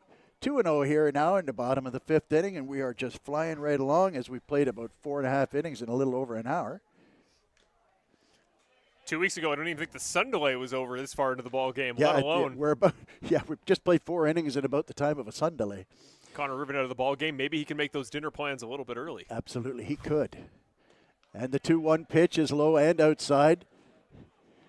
Just a little unsmooth now. Jan has looked smoother in the early on innings. And here's the delivery and 3-1 pitch. Here it comes. Then another low pitch. Sometimes you just got to take a few pitches. And frankly, he could have walked on 4 there. I thought it was a ball that Paulus ended up swinging at. So here's the nice thing now. You got a leadoff hitter on again. Now both these teams have been getting runners on in the last couple of innings, and nobody's able to get that big hit to get the run. So now's the time for Brody Black to try and get something going here. The other thing is it's tough to get a running game going, but here's finally somebody on first base who could run. So runner on first, nobody out. Black, here's the pitch. Fouled into the dirt at the plate. Strike 1. Should be noted that last walk to ball was his first walk of the season, and Hector Jan's first walk allowed through 10 innings this far into the season. He went 15 strikeouts before he walked a batter. That's very impressive to go whatever it is, 10 innings before you walk your first guy.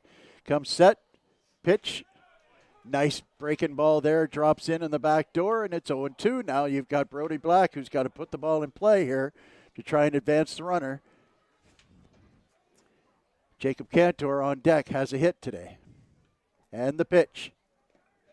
In the dirt.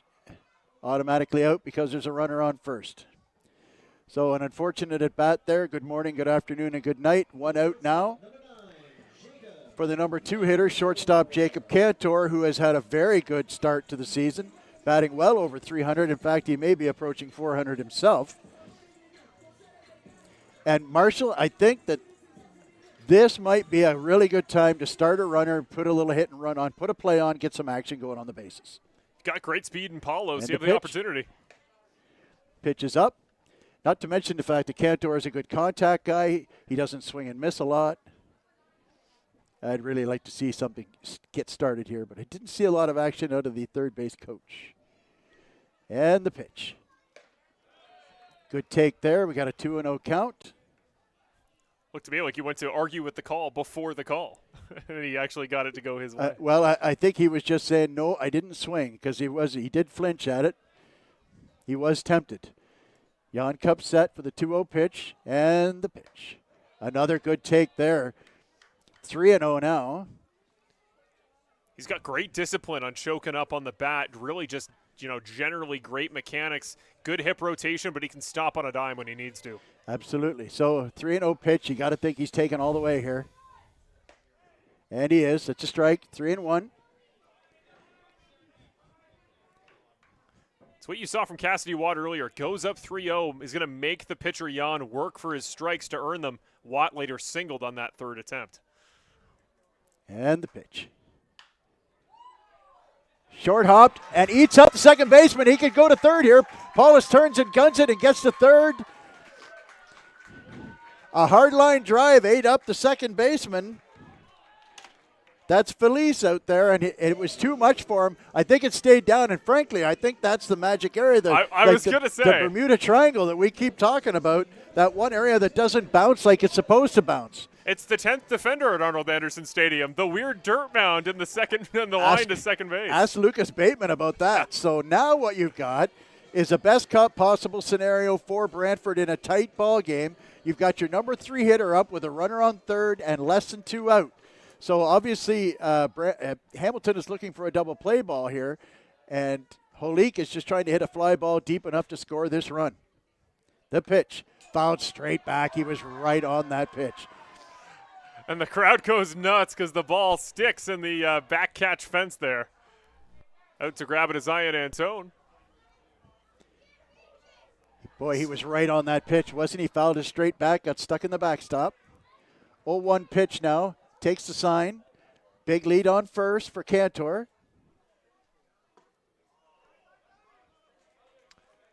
A swing and a miss, and I'm surprised Cantor didn't take off for second there, to be honest with you. You almost want to draw that throw. You almost want to draw any eyes away from a potential. Can maybe consider the suicide squeeze. Paulos is quick. You just want to get a run on the board. That's what I'm thinking, is that if he takes off for second, you've got a longer throw than usual, which will give Paulos plenty of time to get home. This is a big, big pitch here for Hector Jan. 0-2 pitch. Taken for a called strike 3, and that's disappointing there. That's an opportunity. All you got to do is put the ball in play there, really. I mean, the infield was back. They were really willing to give up the run for the opportunity to hit the double play. And Tim Holik's struggles continue. So now you've got 2 out. The good news is you've got Nick Einatone, he's 2 for 2 off of Jan. They need a clutch base hit here right now. Ooh. Fouled back over our left shoulder here, 0-1. The next time Ian Antone doesn't single today will be the first time he's had a single in both his first 2 at-bats. You got to think right guy, right spot right here now. If he can bleed one through the infield, it'll score that all-important first run to this ballgame. Here's the pitch. Hit up the middle, and it's through, and it's an RBI single for the red-hot Nick Einatone. 3 for 3, an RBI single, and for the first time this season, the Brantford Red Sox score the first run of the ballgame. Clutch Einatone, that's what they call him. Only 6 runs so far this season for the Brantford Red Sox through 4 games, but 2 of them have come off the bat of Nick Einatone. The hottest, debuting newcomer, you could say, if you don't include Tim Holik to the Red Sox, undoubtedly was Nick Einatone. We talked about him preseason on the Red Sox Report. We talked a lot about the launch angle, the power profile, his slugging back in college. But one of the things you can't overlook is how consistent he was in his 4 years of college ball. And finally, Hector Jan, after a great day of work, will take the trip to the dugout. Well, that's a tough luck situation for Hector Jan, who only gave up 1 run in 4 2/3 innings. And he thought he was out of there, and he did get a ground ball, but it snuck through. And just a clutch piece of hitting for Nick Einatone. So the first earned run allowed this year by Hector Jan in his 10th inning of work. Really hot start to the season for him, a guy that at his first start, nobody could figure him out. The Red Sox finally, it took him about, 14 combined innings. They finally seem to have caught up to a Hamilton pitcher. They finally got a run up. You're right. It's 14 innings, exactly right. number 20. It's going to be Connor Corey coming in, the righty from Wawanesa, Manitoba. 23 years of age, 6 feet tall. Nice, even 200 pounds.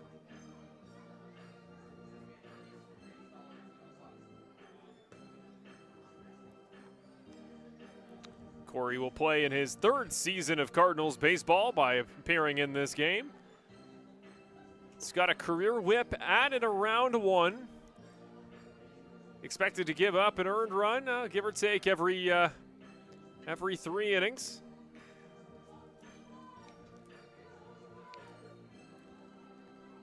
Pretty solid career splits. 12 walks to 29 strikeouts, but that's a ratio highly inflated by his rookie season.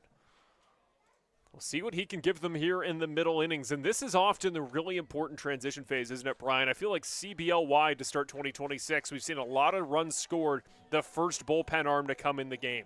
Something about it, of course, Brantford, that transition is often talked about. We've gotten really good play from our starters. Then you bring the first arm out of the bullpen in. Something about it where that transition, that lack of familiarity as you switch from you're used to the first arm you see to the second arm. Something about that this season. Teams are catching up quick. We'll see if the Red Sox can work the same magic here against Corey.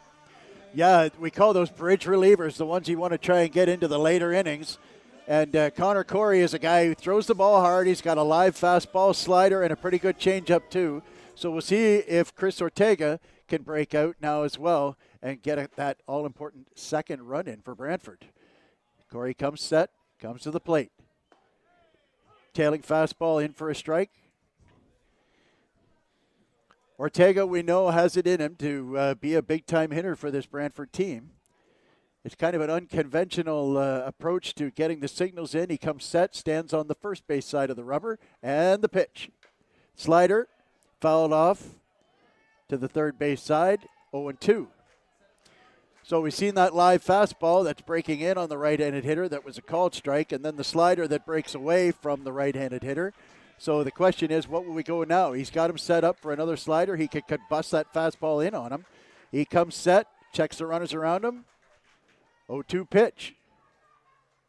And ripped to third base, fielded cleanly and just in time to touch third base to get the third out.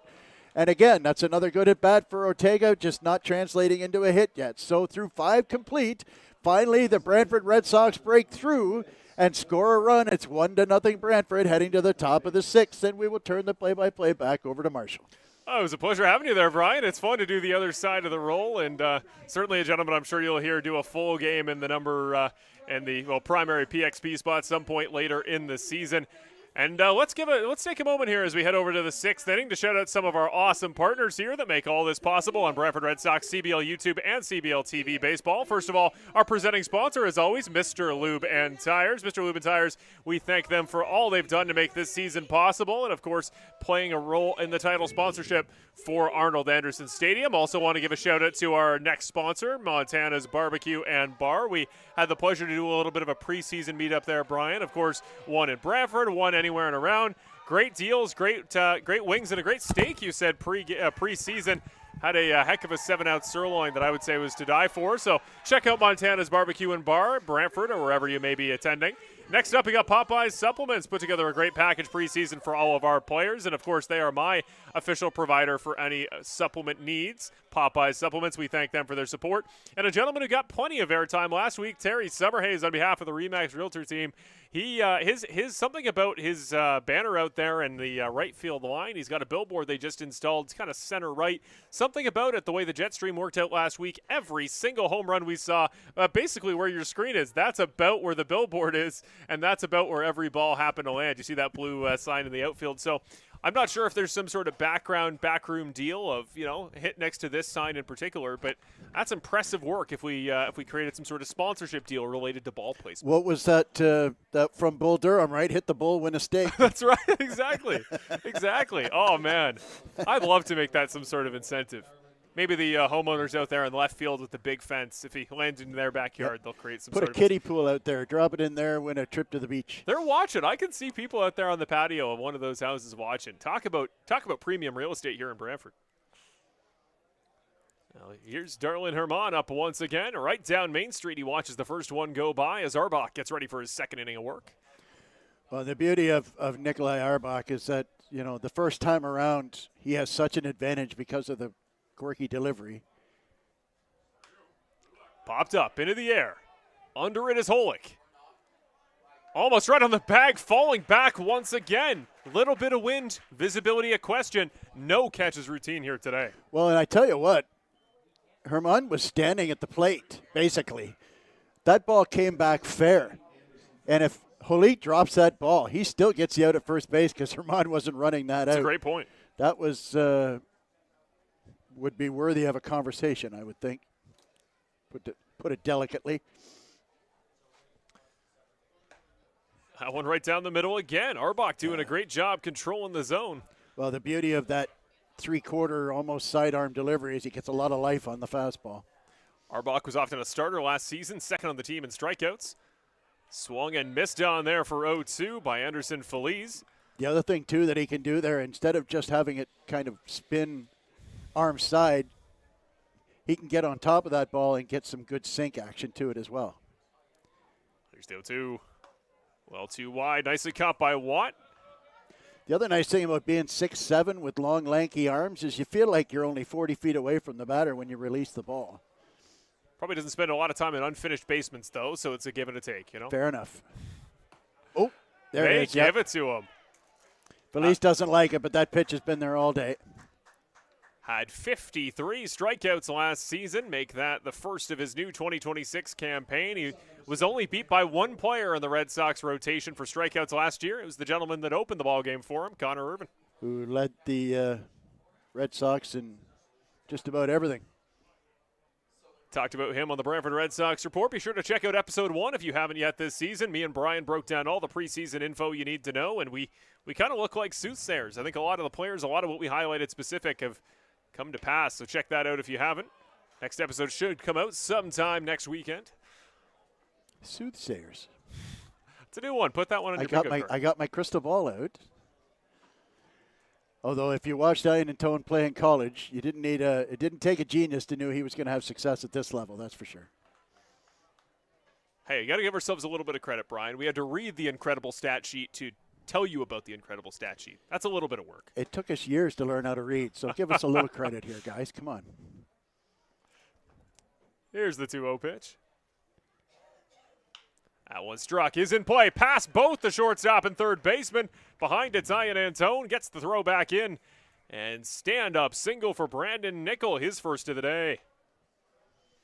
Nickel, he's a good ball player, man. He's got a good swing. He makes mistakes into base hits, and he runs well, too. And the fact that they haven't done any running today against a Red Sox team that has been getting stolen on fairly routinely over the first few games, he's one of the few. This is mostly a station-to-station big bopper Hamilton team, but Nickel's one guy that can run.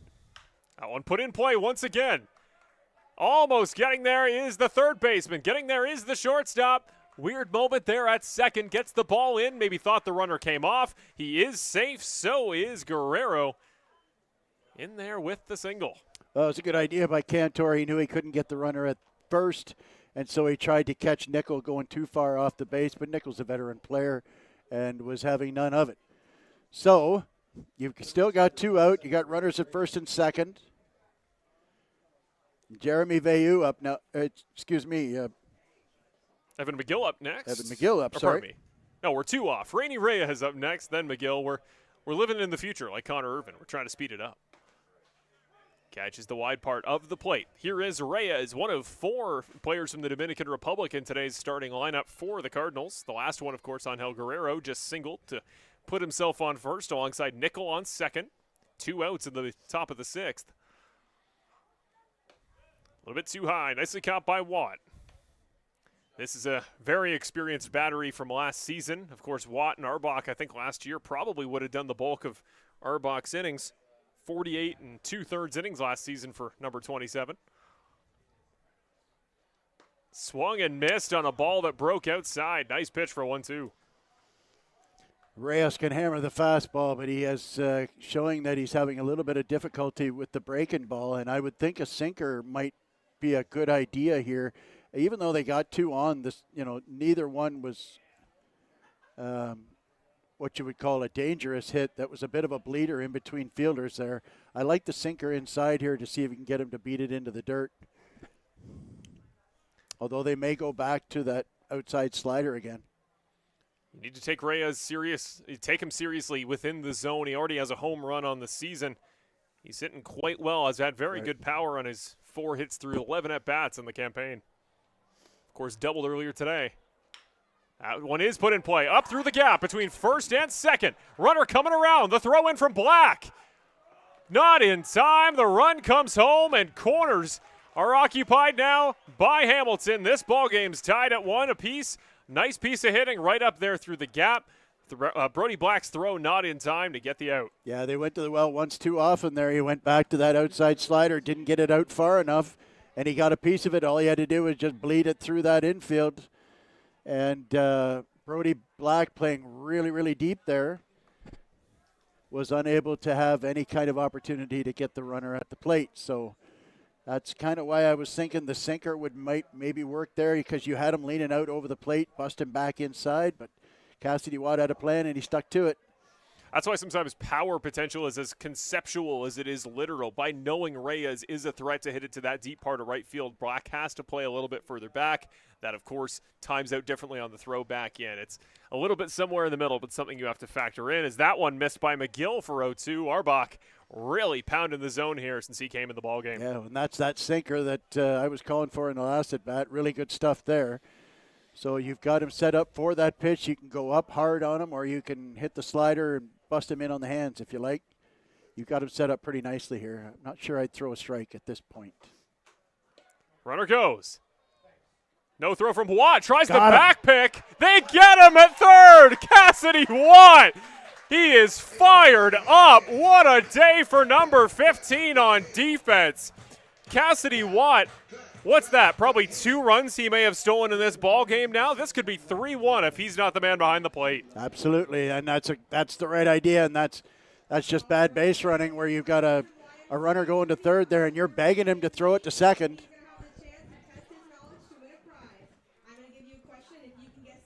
Well, here so we go. I'm not sure if that was actually a double steal per se, or whether they were just falling asleep on third base, to be honest with you, but really good throw, bang on the money, and got that third out. Well, 3 innings to go, tie ball game as we head into the 7th. We're going to take a quick 90-second break and come back in a few moments on Brantford Red Sox CBL YouTube Baseball, presented by Mr. Lubin.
And welcome back to Brantford Red Sox Baseball on YouTube and CBL TV.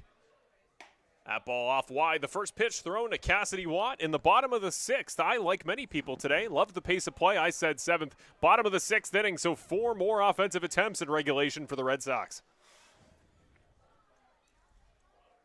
Pitch down the middle. Cassidy Watt puts that one just foul down the third base line, and he had recorded his first single of the season just a few innings ago. That one almost led to an eventual score by Martinez, who narrowly missed the center field fence in the 4th inning. Of course, Nick Iannantone responsible for the only RBI of the day. He's 3 for 3. And how many times does it happen where the guy who makes the big defensive play is the first guy coming up the next inning? That one struck well. Out towards left field. Ranging forward. It is going to one-hop. Gets down in time.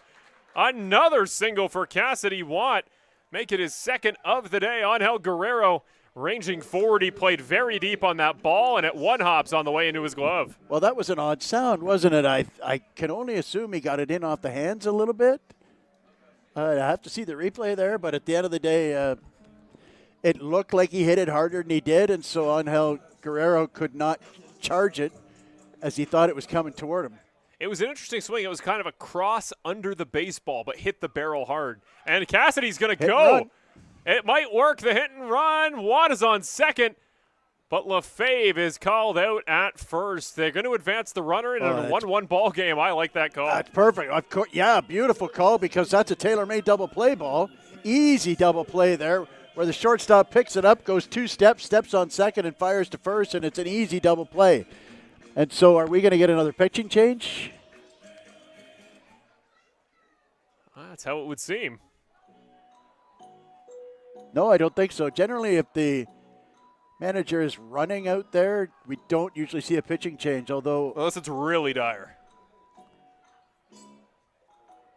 Connor Corey, of course, he's now in his 2nd inning of work, or 1 1/3. Well, he can't have thrown more than 12 or 15 pitches at this point, and there's nobody warming up in the Hamilton bullpen. So I think that they... Yeah,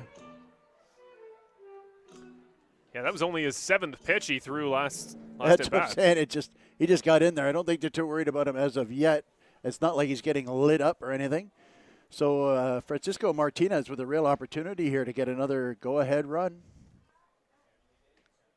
Well wide off the outside of the plate. 1-0 to Martinez, who singled and then popped out to the center fielder there in the 4th inning.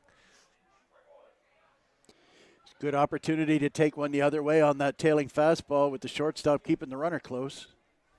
Runner on second, that's Cassidy Watt. Wide off the plate again, 2-0. And they seem to want to pitch him outside, so there's certainly an opportunity here to hit the ball where it's pitched.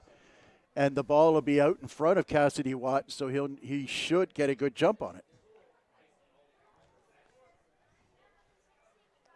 2-0, Martinez ready. Wide off the outside again. They're pitching around him, and Martinez isn't biting. 3-0.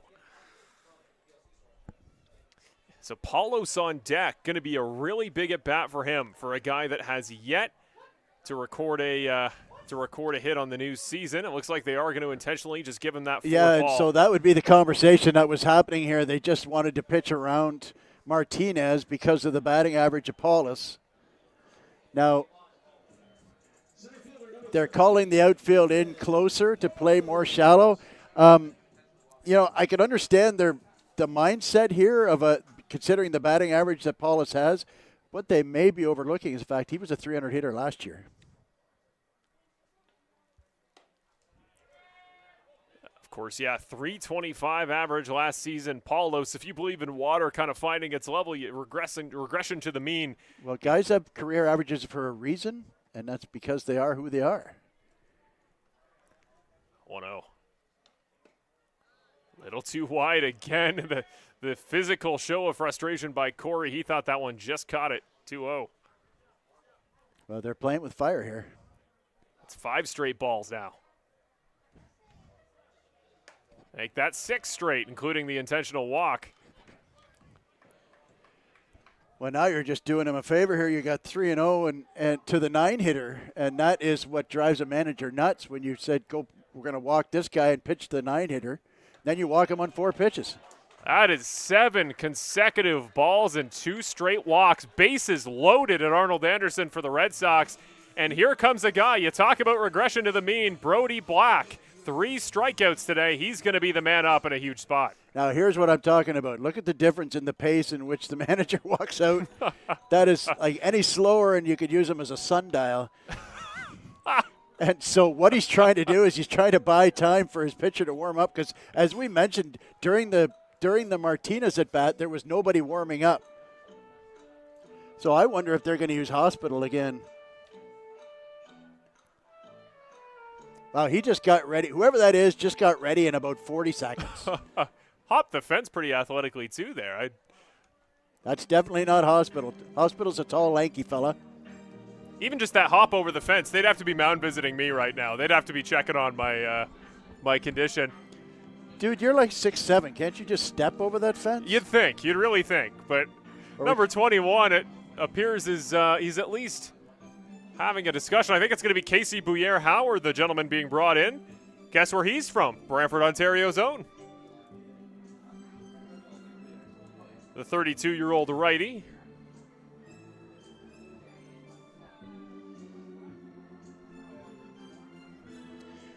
Well, interesting conversation happened between pitcher and catcher there. I don't know what his stats are for the season, but... Well, he's only thrown 1 inning, allowed 1 hit in said inning, but no runs allowed. Well, he has Brantford Red Sox permission to give up 1 hit in this inning as well. The hometown boy, let's see if he gives some hometown life to this crowd. Looking for the first win on the new season. Of course, again, that Red Sox 6-game home streak at home and winnings to end off the 2025 season. The Cardinals were the ones on the receiving end of that 6th win to cap off last year's campaign. We'll see if they kick off a new home streak to start this year. This rivalry went Brantford's way, actually, last year. 3-2 record, the Red Sox against the Cardinals a year ago. If you're Brantford and you're trying to make the playoffs this year, you got to get in a good run of form soon, and knowing you might still have the number up on one of your close division rivals might be pretty good news to start off the new campaign. Absolutely. You know, Hamilton's won 3 straight now. They've lost their first game of the year, I believe, to Kitchener, and then have won 3 straight since, and 2 of them were shutouts, including a big blowout of Chatham last weekend. Now, top of the order up, Brody Black. Now, hopefully Brody Black is looking for something out and over the plate that he can hit into the air. Cassidy Watt is a catcher, and although we don't call him a speed demon, we'll give him that old backhanded compliment that he runs well for a catcher. Bases loaded. Off the outside, but is in the zone. 0-1. Bouyer-Howard pitched 3 seasons with the Brantford Red Sox from 2014 to 2016. He's also played for Welland. Now that is a veteran. It is indeed low and wild. He's also a former champion here in the league. Bit of a communication there with the catcher. They throw that one back in quite a bit more gingerly to the Brantford dugout there. Thank goodness for that protective fencing. Yeah, it's certainly not the Hector Young approach to throwing the ball out. One of the hardest thrown pitches of the day was at the Brantford dugout. 1-1 in play, goes by the third baseman. 1 run home. They give him the sign or go. Runners now all the way to second and third. Stand up double. Brody Black is back. Homer the last time here at Arnold Anderson. Today a 2-run double opens the ball game up to 2. The Red Sox lead it 3-1. Well, that's clutching up right there. He got a hanger, and he knew exactly what to do with it, and he blasted it past the third baseman, who is playing well off the bag. Reyes, I'm talking about. He's a good 8-10 feet off the bag. Usually later on in a game, they'll play a little bit closer to the line than they do, but I'm not sure he was getting that regardless, because that was a rope, man. That was a hammered down the baseline. Stand-up double, a ringing double as they call, 2 RBIs, and now Jacob Cantor has a chance to hit one through a drawn-in infield and might score 2 more. First pitch. That one put in play, goes by again. Another run will score. Going around to home. All the way in for the 5th run of the day, Cassidy Watt. He's athletic for a catcher for good reason. And we're going to have to start calling Jacob Cantor the Bachelor because it's singles night for him. That's his 3rd of the day. Well, I believe you used that word soothsayer, which somebody just called their pre-pitch. A shot through the infield on the left-hand side. Shortstop had absolutely no chance to get that. Brandon Nickel, it was ripped into left field, and a good jump by Brody Black, and scores from second on a base hit. And the Red Sox have blown it open. 5-1 Red Sox. Here's Holick. Right down Main Street. Now, in a perfect world, while we're breaking out, you get this guy breaking out as well, because he's going to be a real key to the Brantford Red Sox success this season. That one wide. Very well caught there by McGill. Runner would have advanced. And Antone is now on deck. He's had a great day with 3 singles, one of them for an RBI.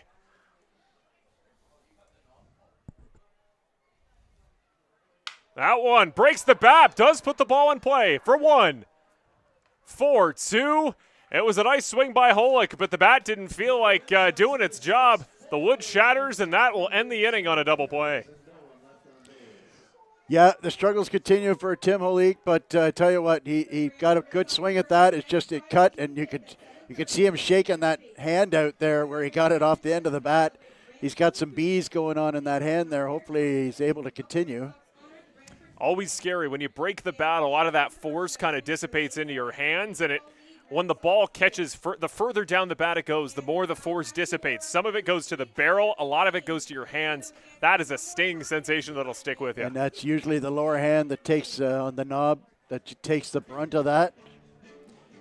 That's the throwing hand, I believe, of Tim Holick. Well, we don't want to spoil it. My favorite segment of every ball game coming up in a couple innings. Brian's Popeyes Player of the Game. I don't think we've had this much competition from the home side yet this season. 2 different batters, 3 singles on the day. Of course, Nick Ian Antone has yet to come up yet for his 4th time. You got to think we're going to have a close competition down the stretch. Yeah, I will reserve judgment for a little while yet. Got a new pitcher in as well. Number 19 now on the mound here for the Brantford Red Sox. Is that Heldon Smith? I believe Heldon Craig wears a number in the 20s. Porcelato. Anthony Porcelato, thank you. A new face to the team, hence our still lack of familiarity with the jerseys. Some have even changed around here in Brantford since our last home contest. But here is Anthony Porcelato, the defending champion with the Welland Jackfish, comes over here, and he's already pitched 1 game. He played in the team's home opener, going to make his 2nd appearance today. He didn't have a lot of success in that game, but he did throw. Actually, I thought it was a bit of a hard luck situation. He threw pretty well. He just had a little trouble finding the zone. Yeah, he was unfortunately on the receiving end of that big offensive inning by the Welland Jackfish in the home opener. He gave up 7 runs in the 1 inning he was there. Now, it should be noted that 3 of those runs came in after he left the ball game. He left with the bases loaded, and those 3 runs came in after. And so he just had trouble finding the zone. If he's going to throw some strikes here, then I think he's going to have some success. I've seen him throw, and I've seen him throw a bullpen session. He's got a very strong arm. He's got a good slider, has a lot of movement to his pitches. One would wonder what we'll see behind him. Are we going to see a guy like Dela Cruz maybe warm up, try to do the 8-9? That one in, breaks down into the middle, 0-1. Well, I know what they have on tap for tomorrow, in that they have Jose Arias throwing. Swung and missed on by McGill. They have the new fella, Jordis Ramos, who's going to throw tomorrow as well. They have yet to throw De La Cruz. They will have Heldon Craig for tomorrow as well. So if they want to, they could certainly use Cruz.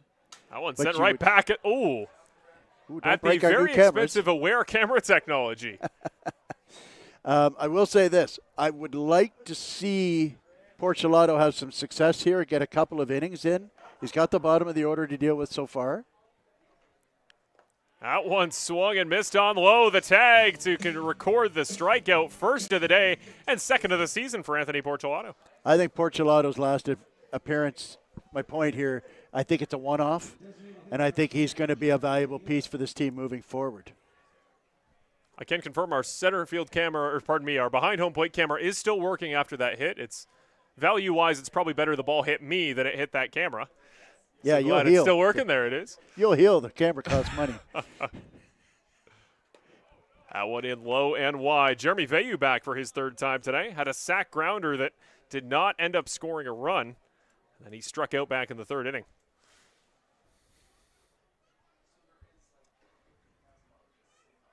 Nice pitch there. Yeah, he did his job last time up. A nice sacrifice bunt to the first baseman, Tim Holik. Got runners in second and third with one out, but Hamilton was unable to score. Good break, broke too far. That's a really good take there by Veilleux. That was that strike-to-ball slider that Porcelado throws really well. Veilleux's plate discipline, unbelievable in his time here with Brantford, showing it again.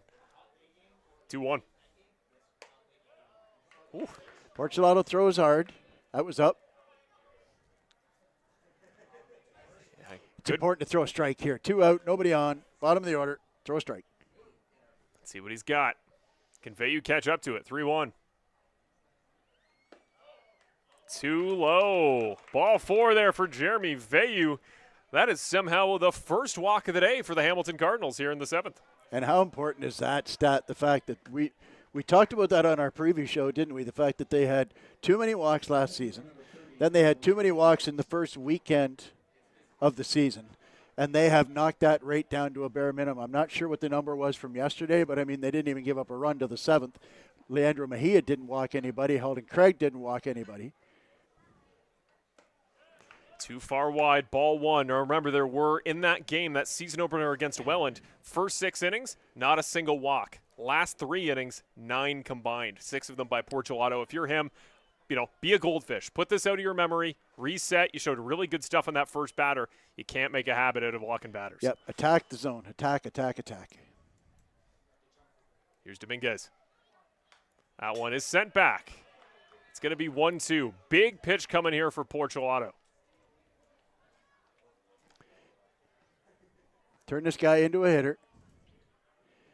At 1-1, I think. Is it 1-1? It is 1-1. I think it was a pitch hit. Still, attack the zone. Stay hard. 1 out in the inning. Runner on first. That's Veilleux. Dominguez is going to call time. You're not even looking at Veilleux on first. He's only taking a minimal lead there. Focus on the plate. Throw hard. Throw strikes. Well caught by Watt. That could have been very costly. Well wide off the plate, and Tyler Duncan is on deck. You cannot afford to give anything easy here. Yeah, you have to throw a strike right here.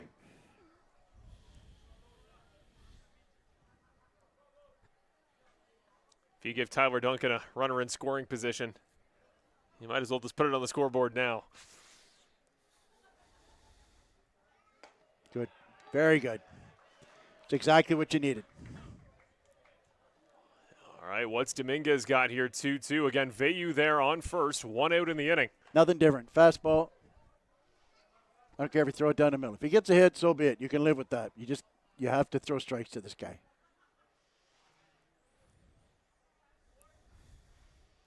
Porcelado deals. 2 wide, full count. Okay, now you've got 3-2 and 2 out, so the runner will be going with the pitch. You're going to have to throw across the first base. If you're Dominguez, you know it's all going to come down to what that bat can do here. You got to think you're going to get something hittable. They try the pick. Not in time. Veilleux didn't have a big lead at all. Got to try, though. Sometimes a pace break, right? Well, Pitchers want that free break. He's going, so, I mean, anyway, focus here. Throw a strike. Attaboy. They nice give pitch. it to him. Bottom corner of the zone. Heck of a pitch by Porcelado, and he needed it.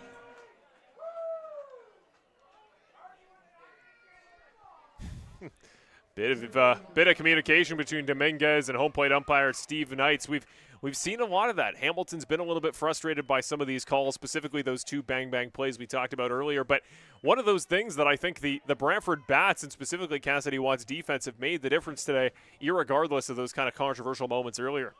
Well, the third base side of the plate has been, you could call it whatever name you want, but it's been there all day.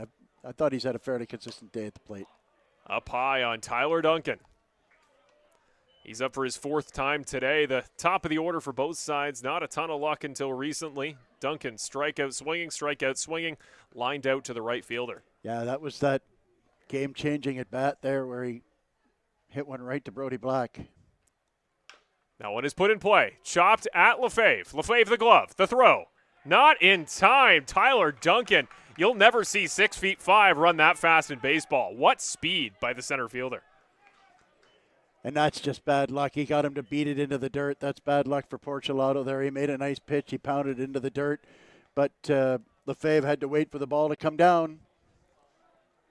Now you got a dangerous hitter in Guermont. I think this is a good move by Watt. Go out and visit him.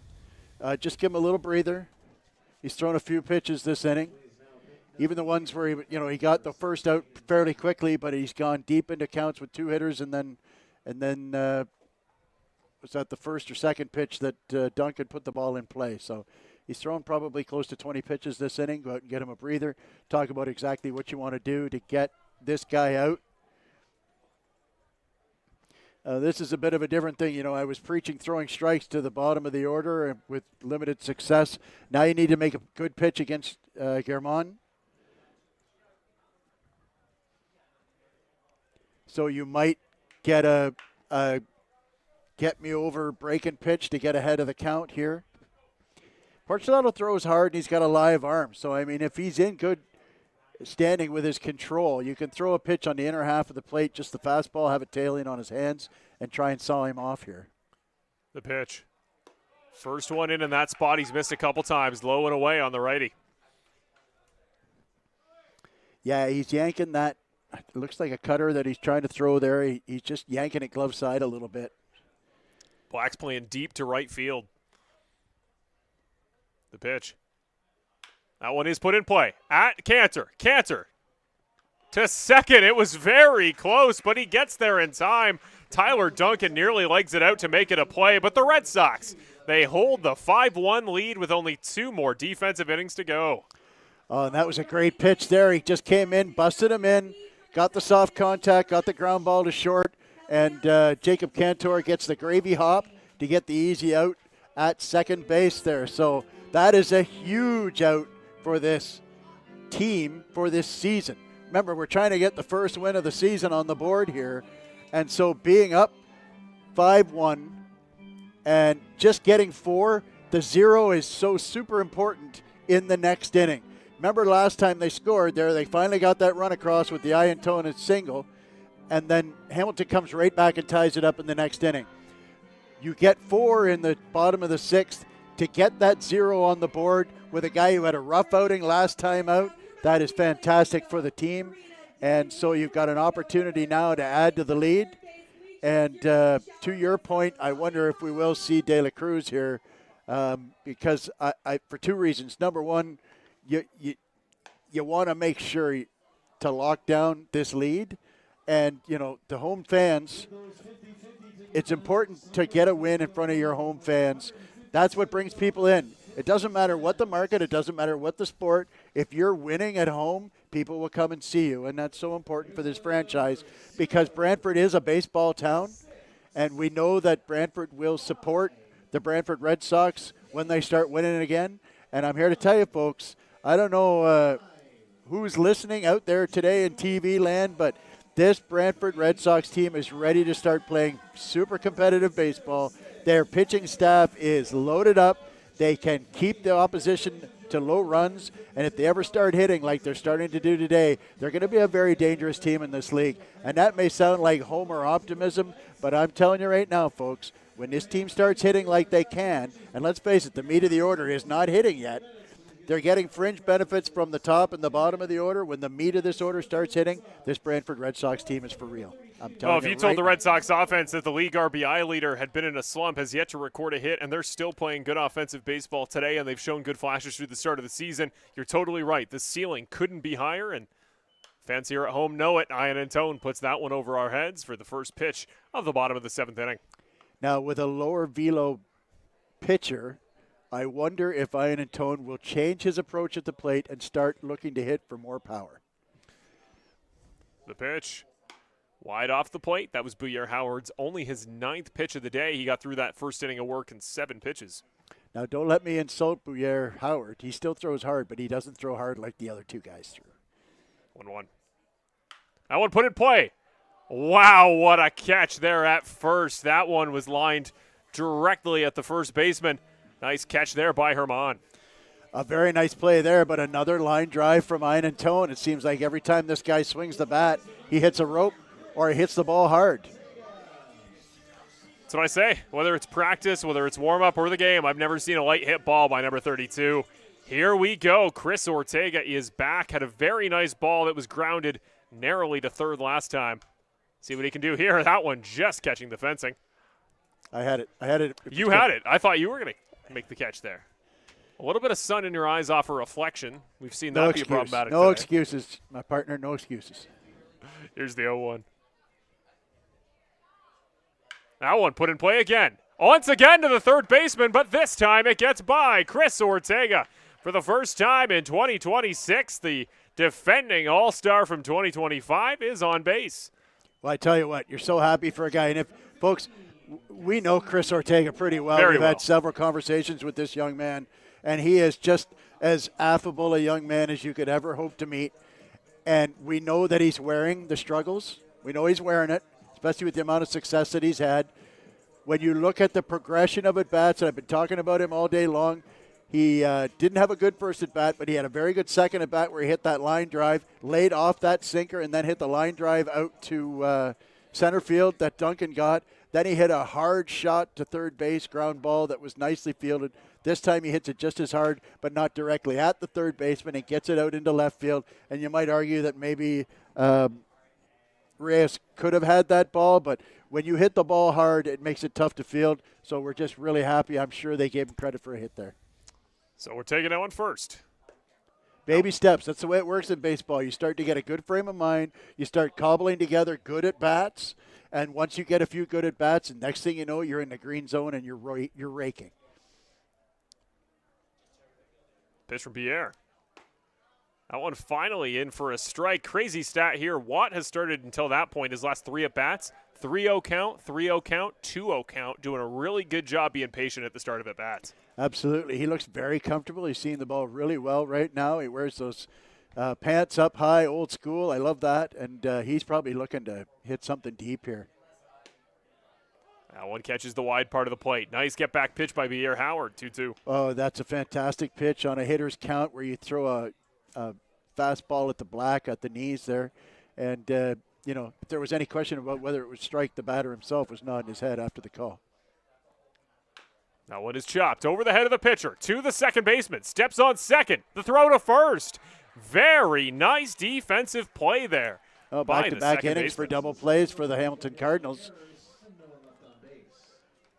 Well, there you go. Talk about a nice bit of play there by the Hamilton defense. They're keeping this one alive. They just need to hold off the Red Sox for 2 more innings, and they need their bats to start swinging hard here in the 8th and 9th. We'll be back after a 90-second break here on Brantford Red Sox CBL YouTube Baseball, presented by Mr. Lubin Tires.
And welcome back to Brantford Red Sox Baseball on CBL YouTube or CBL TV, wherever you're watching us from. We thank you for joining us on this beautiful sunny Saturday afternoon. We wrap back around to Hamilton. It's the top of the 8th inning. The Brantford Red Sox lead at home 5-1, looking for their first win on the new 2026 campaign. Would be their first win as a team in the Canadian Baseball League. Up at the plate is Feliz. First one he sees drops in quite well. Off the arm of Porchelato, who is back in this inning. I do see Jorge De La Cruz now warming up in the Brantford bullpen. 1. That one is struck. Put right at the second baseman. Lefebvre fields it on the hop, but he loses it. He loses it on the transfer to the hand. And a show of frustration there by Lucas Lefebvre, who's going to give the runner a free trip to first. Yeah, unfortunately, he played that one off his hip instead of moving his feet and get it between his legs, and wasn't able to handle that bad hop. So that's a shame. Bad luck for Porchelato, who made a great pitch there to a tough hitter and got soft contact but didn't get his out. That's 3 times today, I think, where Brantford pitching has gotten soft contact on a ground ball and failed to get an out. It's not the first time in that spot today either for both sides as Nickel swings over that one. Porchelato looking increasingly comfortable out there, though. That's the good news. Really strong mechanics. He looks like he's slowed things down from his first appearance. The preseason jitters in your first debut, clearly they're gone. He's looking in good form. Finds the zone again. Nice pitch, great velocity, and because he releases it high, that ball kind of travels down a little further than you'd see in a lot of releases, certainly more than any other pitcher we've seen today. Agreed. Yeah, he's got that high release point, which is kind of, even though Nikolai Arbach is a 6'7", I'm not sure his release point is any higher than Anthony Porchelato's. A little bit too low. Oh, nice block there by Cassidy Watt. Very nice. 1-2. Have you noticed the good pitching? You know, you think about our last game where Cassidy Watt got absolutely beat up. Yeah. With balls in the dirt. Here we are in the 8th inning, and that's the first time that we've mentioned a really good block by Cassidy Watt. And I'm not saying there aren't more that have been in the dirt, but that's the first one where he's really saved a base, whereas he had 8 or 10 of those last time we called a game. That one up in the air. Popped up over the head of Cantor. Uh-oh. Ranging back. Hard catch here. Nobody gets there. Falls right in between the triangle. Left fielder, center fielder, and Cantor can't make it, and that's the hardest catch in baseball, over your shoulder as the shortstop. Well, I tell you what, if not for bad luck, Anthony Porchelato would have no luck at all. He's got soft contact twice here, and he's got nobody out. So Angel Guerrero is going to come up here with Nickel. Now at first. Feliz, pretty quick runner there at second after the E4 to start the inning. Here's an interesting question because we have the bullpen catcher headed out there to chat with De La Cruz, who has been warming up for a decent bit of time. They're going to chat with Porchelato on the mound here. Nothing really in this inning has been Porcelato's fault. He looks strong, absolutely not. Like movement. I said, he's getting soft contact. They're just not making the plays behind him. And that's unfortunate. You know, there should be 2 out and nobody on here. De La Cruz, slightly more proven arm. What do you do in this situation where do you at a certain point you play the context of the moment you play? You got 2 runners on. You have an all-important lead. You want to preserve at home. Do you bring in a different pitcher like De La Cruz just because of the better track record in an important spot? Or do you say, Porchelato, you're pitching well in a vacuum. We like what you're seeing. You're staying in because we know those weren't on you. What do you do? Context here, it's a 4-run lead. Okay, so first of all, you look at what is truly a save situation, and we are now officially in a save situation where the on-deck hitter represents a tying run. Okay, so now you can use your closer at any time. Having said that, we still need 6 outs. You're getting soft contact every hitter. Nobody's really ripped Anthony Porchelato yet. So until that situation changes, I stick with Porchelato. And I wouldn't think he's bunting here. They need 4 runs. Well too high. Wild pitch. Runners will advance. Costly miss high there. Watt can't quite get the glove up, but it was well over his head. Guerrero now. He's got 2 runners now in scoring position. And that's the first time you've really seen a mechanical issue with Porchelato. He was just way too quick there. Arm fell behind and threw the ball 7 feet in the air. So now he can get back into his full delivery and just focus on it. We'll trade runs for outs at this point, right? You just give me a ground ball. I'll throw it to first base, get a runner out. It's 5-2. We need 5 more outs, and so on and so forth. That was too far on the hands for ball 2. 2-0 count. Runners second and third. Angel Guerrero, the batter. That one is struck. Put it Lefebvre. Fields it on the one hop. One runner will come home, but they get the safe out there at first. 1 out retired. This now a 5-2 ball game. Nice throw there right at Tim Holick. And again, just like I said a moment ago, we'll trade run for outs at this point. I'm of the same frame of mind now. If you get another ground ball, throw them out at first base. You got 2 out, nobody on. You still got a 2-run lead. Get out of the inning, and then you've got your closer. Now you're 4 outs, and then you can use your closer anytime you want. If the next guy gets on, boom, you go to him, because that puts the tying run at the plate. So if the tying run gets to the plate in this inning, I go with De La Cruz. But until that point, the history books don't remember the margin of victory. You just want the W if you're Brantford. 100%. This is on that one. Another nice block by Cassidy Watt there. Reyes swung very low, very slow, but at this point he knows he doesn't need a hard hit ball. He just needs it out of the infield. Just want to keep the momentum going. No obvious double play opportunity or anything, so you don't have to worry about... strikeout would be great here, just to not give up that third run. Go pitch. back in the dirt. Big strike 3 there. Reyes swings past it, and the runner's off third. No, but they almost got him. Cassidy Watt today is just seeing outs where nobody else thinks they're there. He almost got him. The runner on third thought it was the third out, and he started walking away, taking his oven mitt off, and Cassidy Watt, unfortunately, there was nobody there. Ortega, and in fairness, at this level, you don't, when you're Ortega at third base, you don't go, I'm going to go run in behind this guy and try and pick him off. So we're going to go to De La Cruz here, I would think. Good job by Porcelato. Good bounce back outing. Exactly. I was going to say, it needs to be said. Gives up the run there, but man, compared to that first start of the season, really like what we saw there from Porcelato today. Really good control. The break on that curve was even better than we saw it in his debut. That slider is filthy. It really is a nasty pitch, and when he's throwing it for a strike, the best thing is moving forward, he's going to want to start the hitters off with that. That get me over breaking ball and get ahead on counts there. That old line about get ahead, stay ahead works every time. And so now the big man's in. Talk about nice guys that you like talking to. Jorge De La Cruz is just a mountain of positive energy. He's so much fun. So with Jorge De La Cruz, you're getting 90-plus fastball, low to mid-90s fastball, a nasty slider, and the wipeout splitter, which we used to call a fork ball, where he just gets the ball stuck in between those first two fingers, and a ball comes with it slips out, and it tumbles, and you get a little bit of sink to it.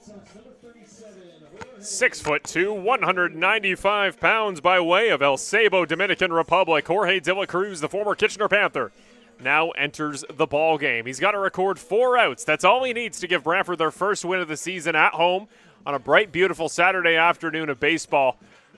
What do you do if you're Hamilton? Knowing him specifically, knowing the contest, what kind of at-bats do you want to see the rest of the way? Grind. You got to grind at-bats out against him. You got to make him throw strikes, and you have to jump on the heater. And that's when you got to jump on a 94, 95 mile an hour heater. Right, it's easier said than done. You cannot hit that slider, and you cannot hit that well played.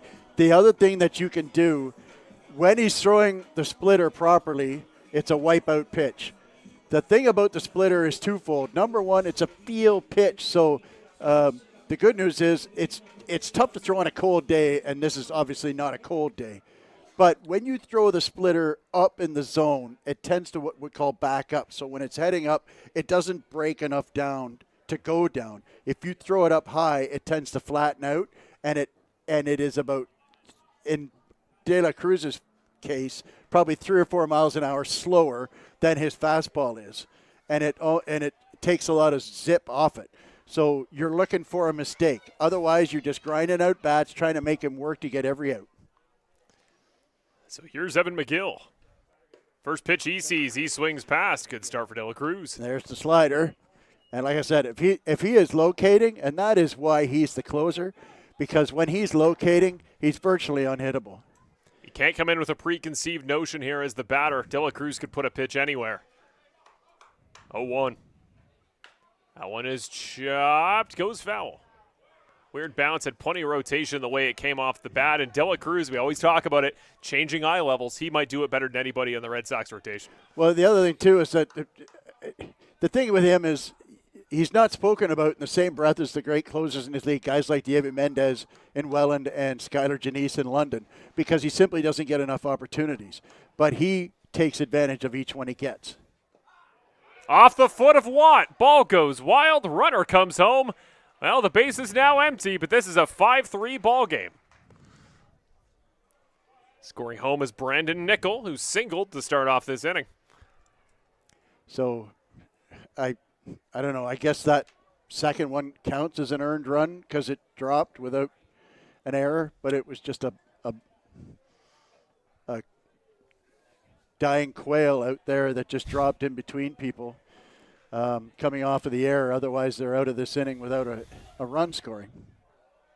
1-2 pitch.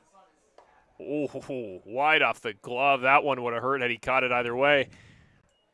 2-2 there, and I mean, obviously this stuff is nasty. Great velo right out of the gate. It's getting that placement. You want to kind of use this as practice to dial in before the all-important ninth inning. Let's see what he's got here. 2-2. De La Cruz. Oh, my. Don't know where, but it missed somewhere. That's a full count, 3-2. I think he's saying it missed up. Wow, he wanted that pitch. He wanted that pitch badly. It's a bird. Got to throw a strike here. Right over home plate. Full count. That one is popped up. That's gone. And he actually got away with one there. That ball was up and out of the zone. That was higher than the previous pitch. That was ball 4 that he swung at. Almost a thing you got to think if you're McGill here, given the context of the at bat with Veyu behind you, do you almost just want to get on and see what can happen? Just try to take the walk, kind of prioritize that over a big power swing. We'll see what he does here. 3-2. And they'll give him the walk. They're gonna say it caught that high point again. They checked this. Checked the swing. Man, oh man, oh man. Those did not miss by much. Got a pinch hitter coming in here. We do indeed. It's going to be Pena.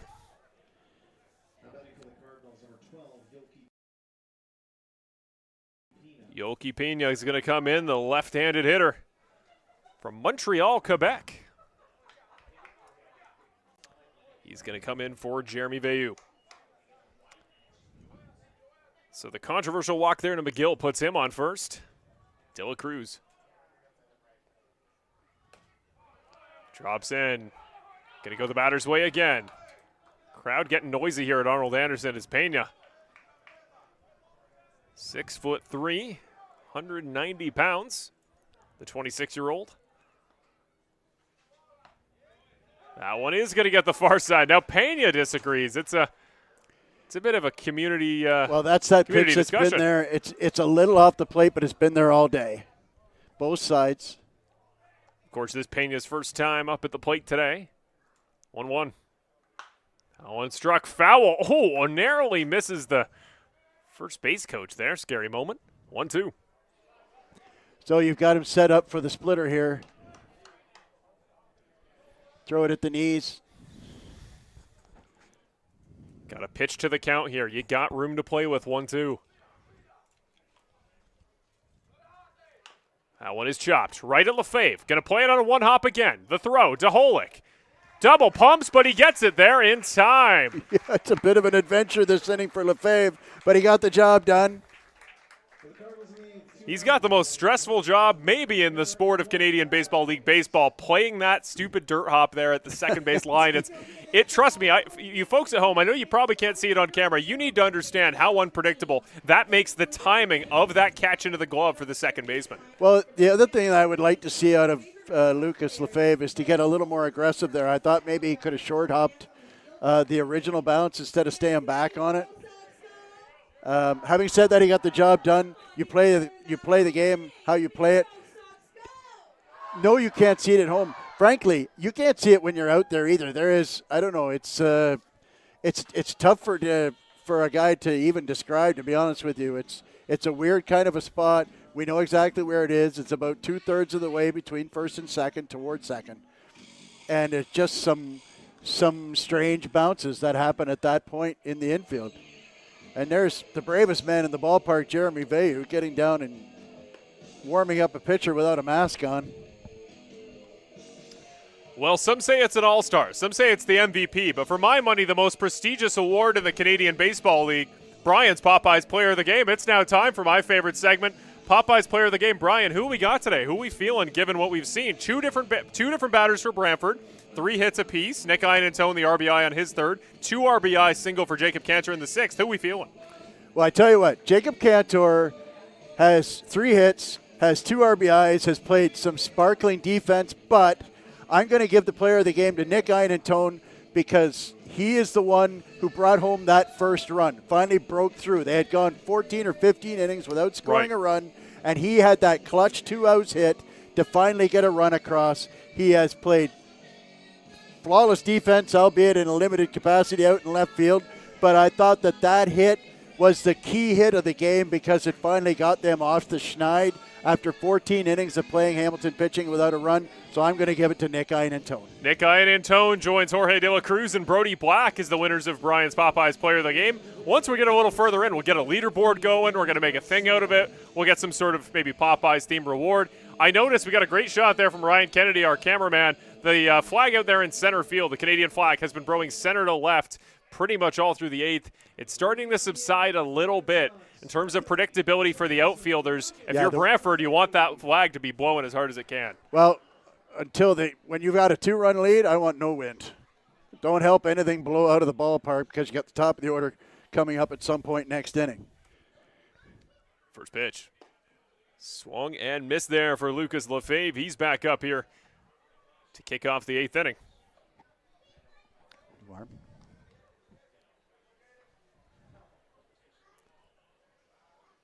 Out off the wide part of the plate there. Going to even it up at 1-1 to the second baseman.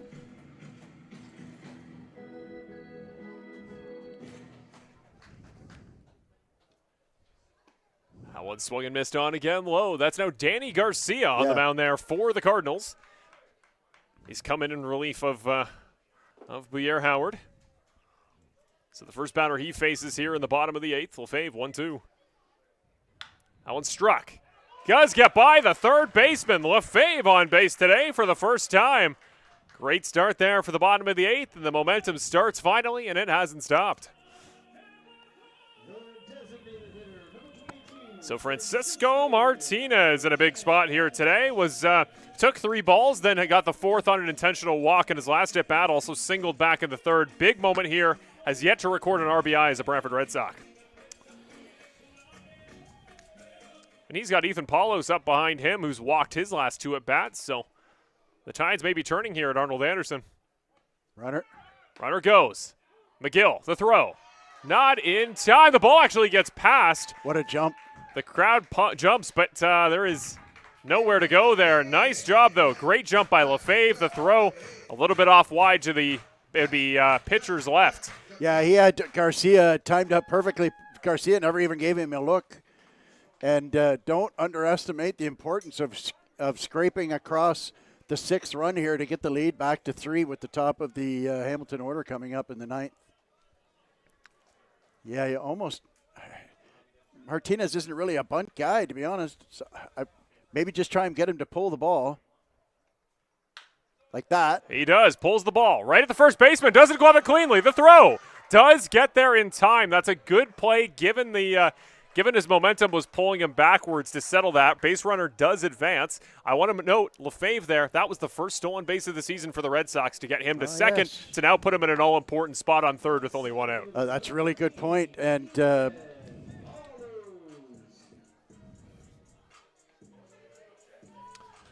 so here's Paulos. He's He's taken free trips to first base like it's going out of style. Walked in his last 2 at-bats, struck out looking back in the 3rd. He's got a runner on 3rd. What does he do?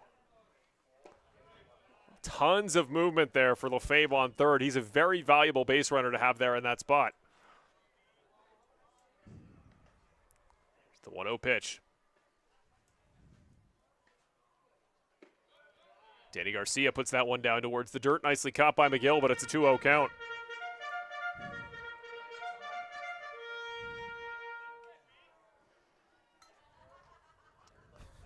So 2-0. Lefebvre there on 3rd base. Brody Black now on deck. That one popped up out towards 3rd base. Off towards the fake green monster out there in the kids' play section. Still no word yet from the league on if we can get half runs awarded for clearing that fence. Keep sending in the paperwork. But they finally threw a strike to Paulus. One's off 2 wide. Nice discipline here by Paulos. One more ball. This could be somehow his 3rd walk in 3 at-bats. I'd like to see a little bigger secondary lead out of Lefebvre there. You see how far away from the base the 3rd baseman is. He can get another 4 or 5 feet off there. But I tell you that, I think something like 12 of the last 14 pitches Paulus saw were balls. Unbelievable. So how are they going to play this now? Because if they're going to if you're going to keep the infield in, then Paulus is just going to steal second. So you may have to just go corners in and put the middle infield back. Well, Ethan Paulus has turned into 2004 Barry Bonds. Nobody wants to pitch to him, so he's going to take his 3rd walk of the day. Here's Brody Black, 2 RBI double his last time up. Yeah, he really looked good in his last at bat. I'd like to see him. This is a big run to bring in here.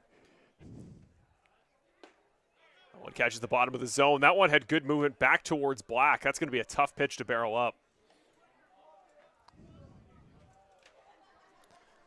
Garcia here by way of Toronto, Ontario. 31 years of age. 6'3" righty against Black. That one catches the far corner this time. Big spot here. Runners on the corners. 0-2 for Black. Now on deck, the very hot-hitting Jacob Cantor looking for his 4th hit of the day. 1 out in the inning. The pitch. Runner goes. He misses on the swing by, but that will advance the base runner. Free base essentially there for Paulos. It was an interesting pitch. Good horizontal break. Almost a flat horizontal swing across sort of there for Black. Clearly one he wanted more in play than up and out into the outfield. Yeah, he was fooled by the pitch. He was just trying to do anything he could to get a piece of it to foul it off, but he was unable to do so. So Brantford is in another situation where they need a clutch hit. Having a runner on second with nobody out, it'd be a shame if they couldn't bring this guy in. Oh, ow. Square on the top of the back on Jacob Cantor. They couldn't figure him out at the plate. And this time he's just going to take the free pass off the hit by pitch. I would love to get the data here, Brian. I believe he only played 1 game, did Cantor, against Hamilton when he joined last season. It was that game he went 3 for 4 and walked it off in the final game of the season. He's now 3 hits today. He's got the hit by pitch. The Cardinals just can't figure out Jacob Cantor. Other than Owen Boone, of course, but that's anybody. Yeah, that's. Tim Holick misses on the first one. This is a huge opportunity here for Tim Holick with the bases loaded. Yeah, we know it's coming. We know he's going to break out at some point in time. 0 for 4 today, but well established the threat he holds at the plate. That one pulls the pin, hits the zone. 0-2. Holick's got Ian Antone behind him, who's been very dangerous today. Again, should he find a way out of this position. 0-2. Garcia swings and misses. That'll leave 3 on base. Big opportunity there for Brantford. And now the pressure, now the hopes of the Brantford faithful here at Arnold Anderson lie on the right arm of Jorge de la Cruz. And that is right where you want to be. If we told you at 2 o'clock, Brantford Red Sox fans, that you're going to be up 2 runs in the 9th, With Jorge De La Cruz on the mound, I imagine every single Red Sox fan will take it. And I believe Andrew now is Andrew Savage in to play. It looks like he's in. We'll see. He does often go pretty late. He'll often come in just for the quick warm-ups. We will see. Well, Cassidy Watt was not the on-deck hitter, so if this ball game does become tied, I'm not too worried on offense for the bottom of the ninth. Andrew Savage has been a heck of a hitter here to start the season. So I wouldn't be too dissuaded by that change there. Should it be permanent on offense? Looks like you are right, Brian. It is going to be it's going to be De La Cruz and Savage now the battery.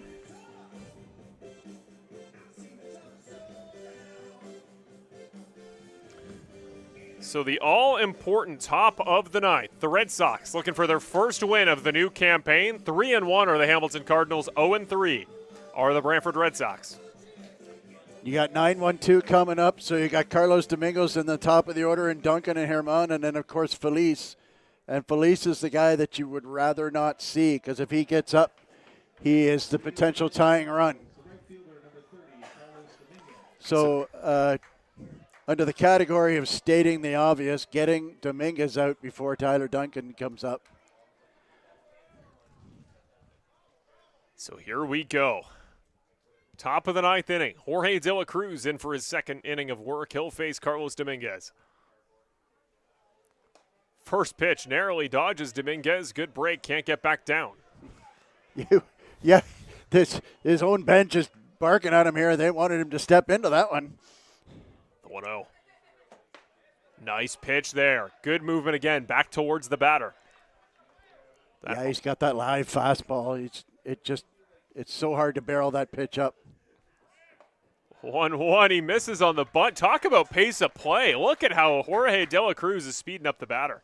Well, and Dominguez just picked the worst possible time to square up the bunt to try and bunt up that slider. And now you're going to get the splitter. Ooh. Just got a piece of it. Clipped a sliver of the bat down off Cassidy Watt's leg guard. Gonna fix the dirt, gonna resettle here. 1-2 is the count. Savage comes in 4 pitches later, gets a pitch in the midsection. Dominguez 0 for 3 today. The pitch. That one in play. Right at Cantor. Gloves it cleanly. The throw to Holick. They got him in time. Dominguez thought he legged it out. I tell you what, Dominguez, he can really run, Kenny. I was amazed he was there. Holy mackerel. Great speed, but Cantor, he's just got a way to speed the pace up there at short. He talked about you want to see a little bit more aggressive play at second on the bounce. Cantor's always there on the first hop. It's available. Here is Tyler Duncan, crucially, 1 out, no runners in front of him. Nobody on base with a 2-run lead, which is exactly where you want Tyler Duncan. Is up with nobody on base. De La Cruz is ready. He's speeding Duncan up to get set. Gets the zone on the far side. Duncan, the first hitter we've seen for a 5th time today. Great spot there. Just got that tailing fastball painting black at the knees. De La Cruz. Too low. Nicely caught there by Cass. 1-1. Biggest half inning Brantford has had all season. 1-1. Swung Slider. and missed on. Great pitch there. Tyler Duncan, he's struck out swinging twice to start off the day. Double up on the slider, get it out of the zone. De La Cruz tries to make it a trio. 1-2. Well too high. He tried something creative. Well, he just didn't get on top of the ball and it slipped out. Based on the grip, looked like it would have had something with some vertical break. Again, we talk about moving the eye level. What's Duncan going to see on 2-2?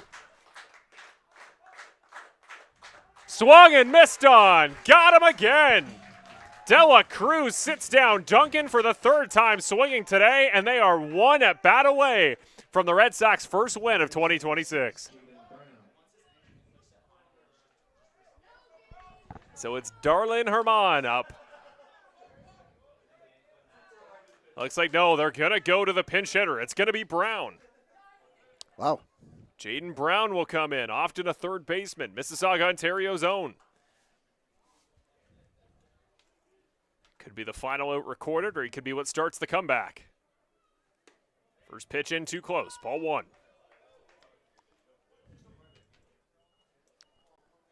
Two outs in the inning. Feliz on deck. He had both RBIs in the 2-0 win yesterday.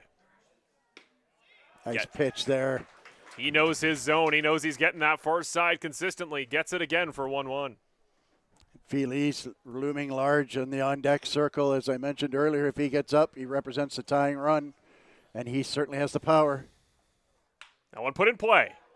Cantor can't quite get there with the glove, so a runner on and an all-important spot. 2 outs in the inning. This will bring up Feliz. Nice hitting by Jaden Brown coming in there to pinch hit. Second baseman number 8, Anderson Feliz. Well, wins don't come for free. Even when you're a great pitcher like De La Cruz, when you play in the CBL, you're going to see great hitters to close a ball game. Here's one right now. What a cool matchup this is. We've got power versus power. De La Cruz versus Feliz.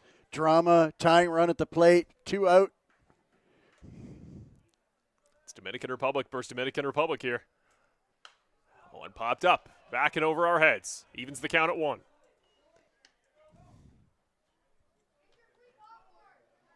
I think he's set up for a slider here, but he could also get him with an outside fastball, see if he can get him to hit something soft. Defense should be ready. That one's off too wide. 2-1. Remember, doesn't need the strikeout. Any pitch could be the ball game, but you got to be ready if you're the defensive infield.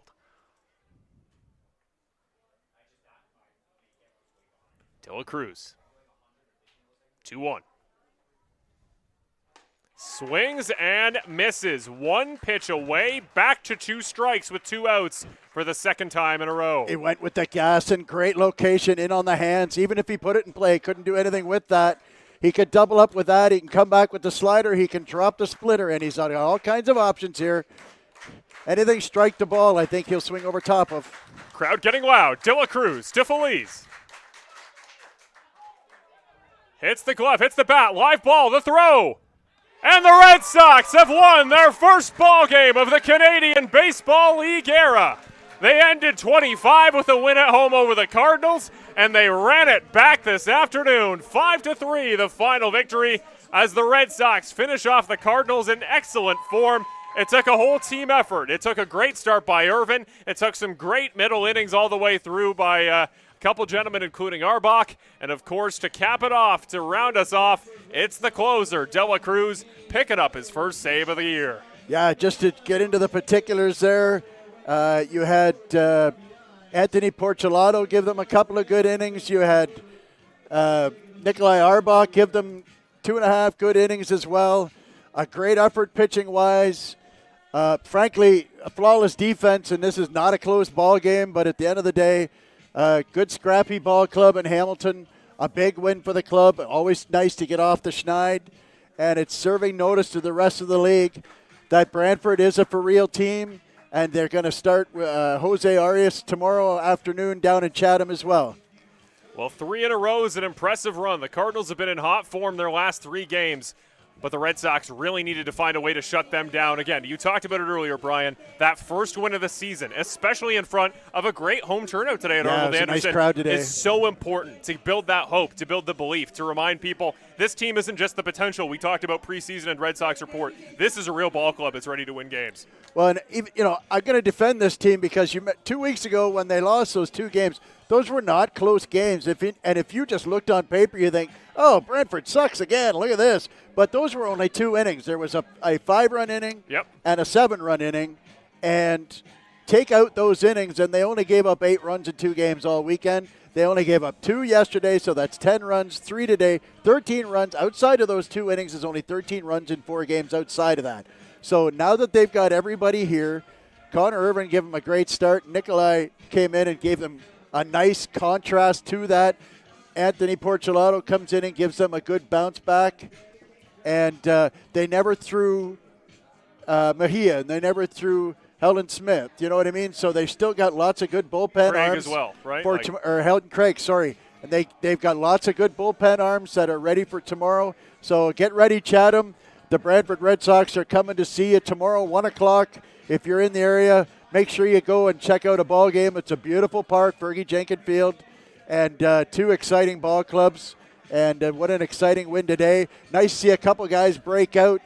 And even though he didn't get a hit, I thought a key to the game was Ethan Paulus. Yeah. 3 walks, scored a run, and facilitated rallies outside of that. Jacob Cantor, 3 hits today.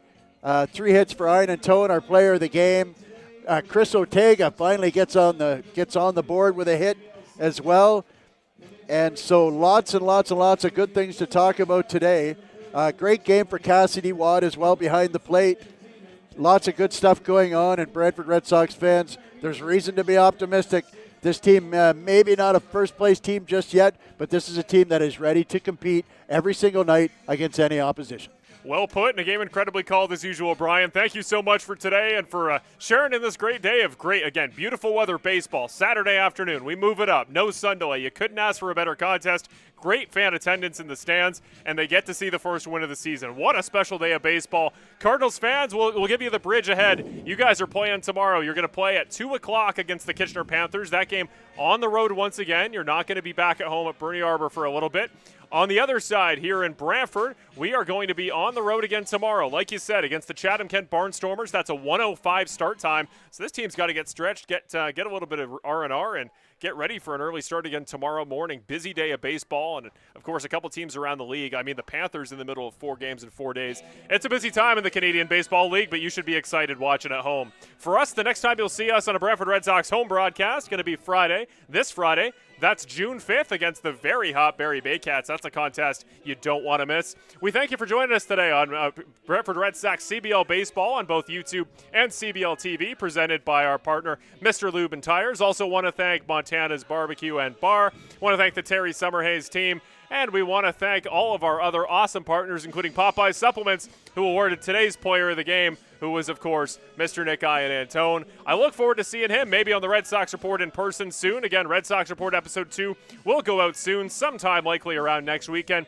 We thank all of you for joining us and welcome us to our new era on CBL TV. It's the Red Sox who pick up the win today, 5-3 at home at Arnold Anderson Stadium. They moved to 1-3 on the season. The Cardinals dropped to 3-2. Have a great week. Enjoy the weather. Wear your sunscreen, and we will see you all in a couple days' time on Friday, June 5th, when we welcome you back for Red Sox baseball on CBL YouTube and CBL TV. We'll see you very soon, ladies and gentlemen.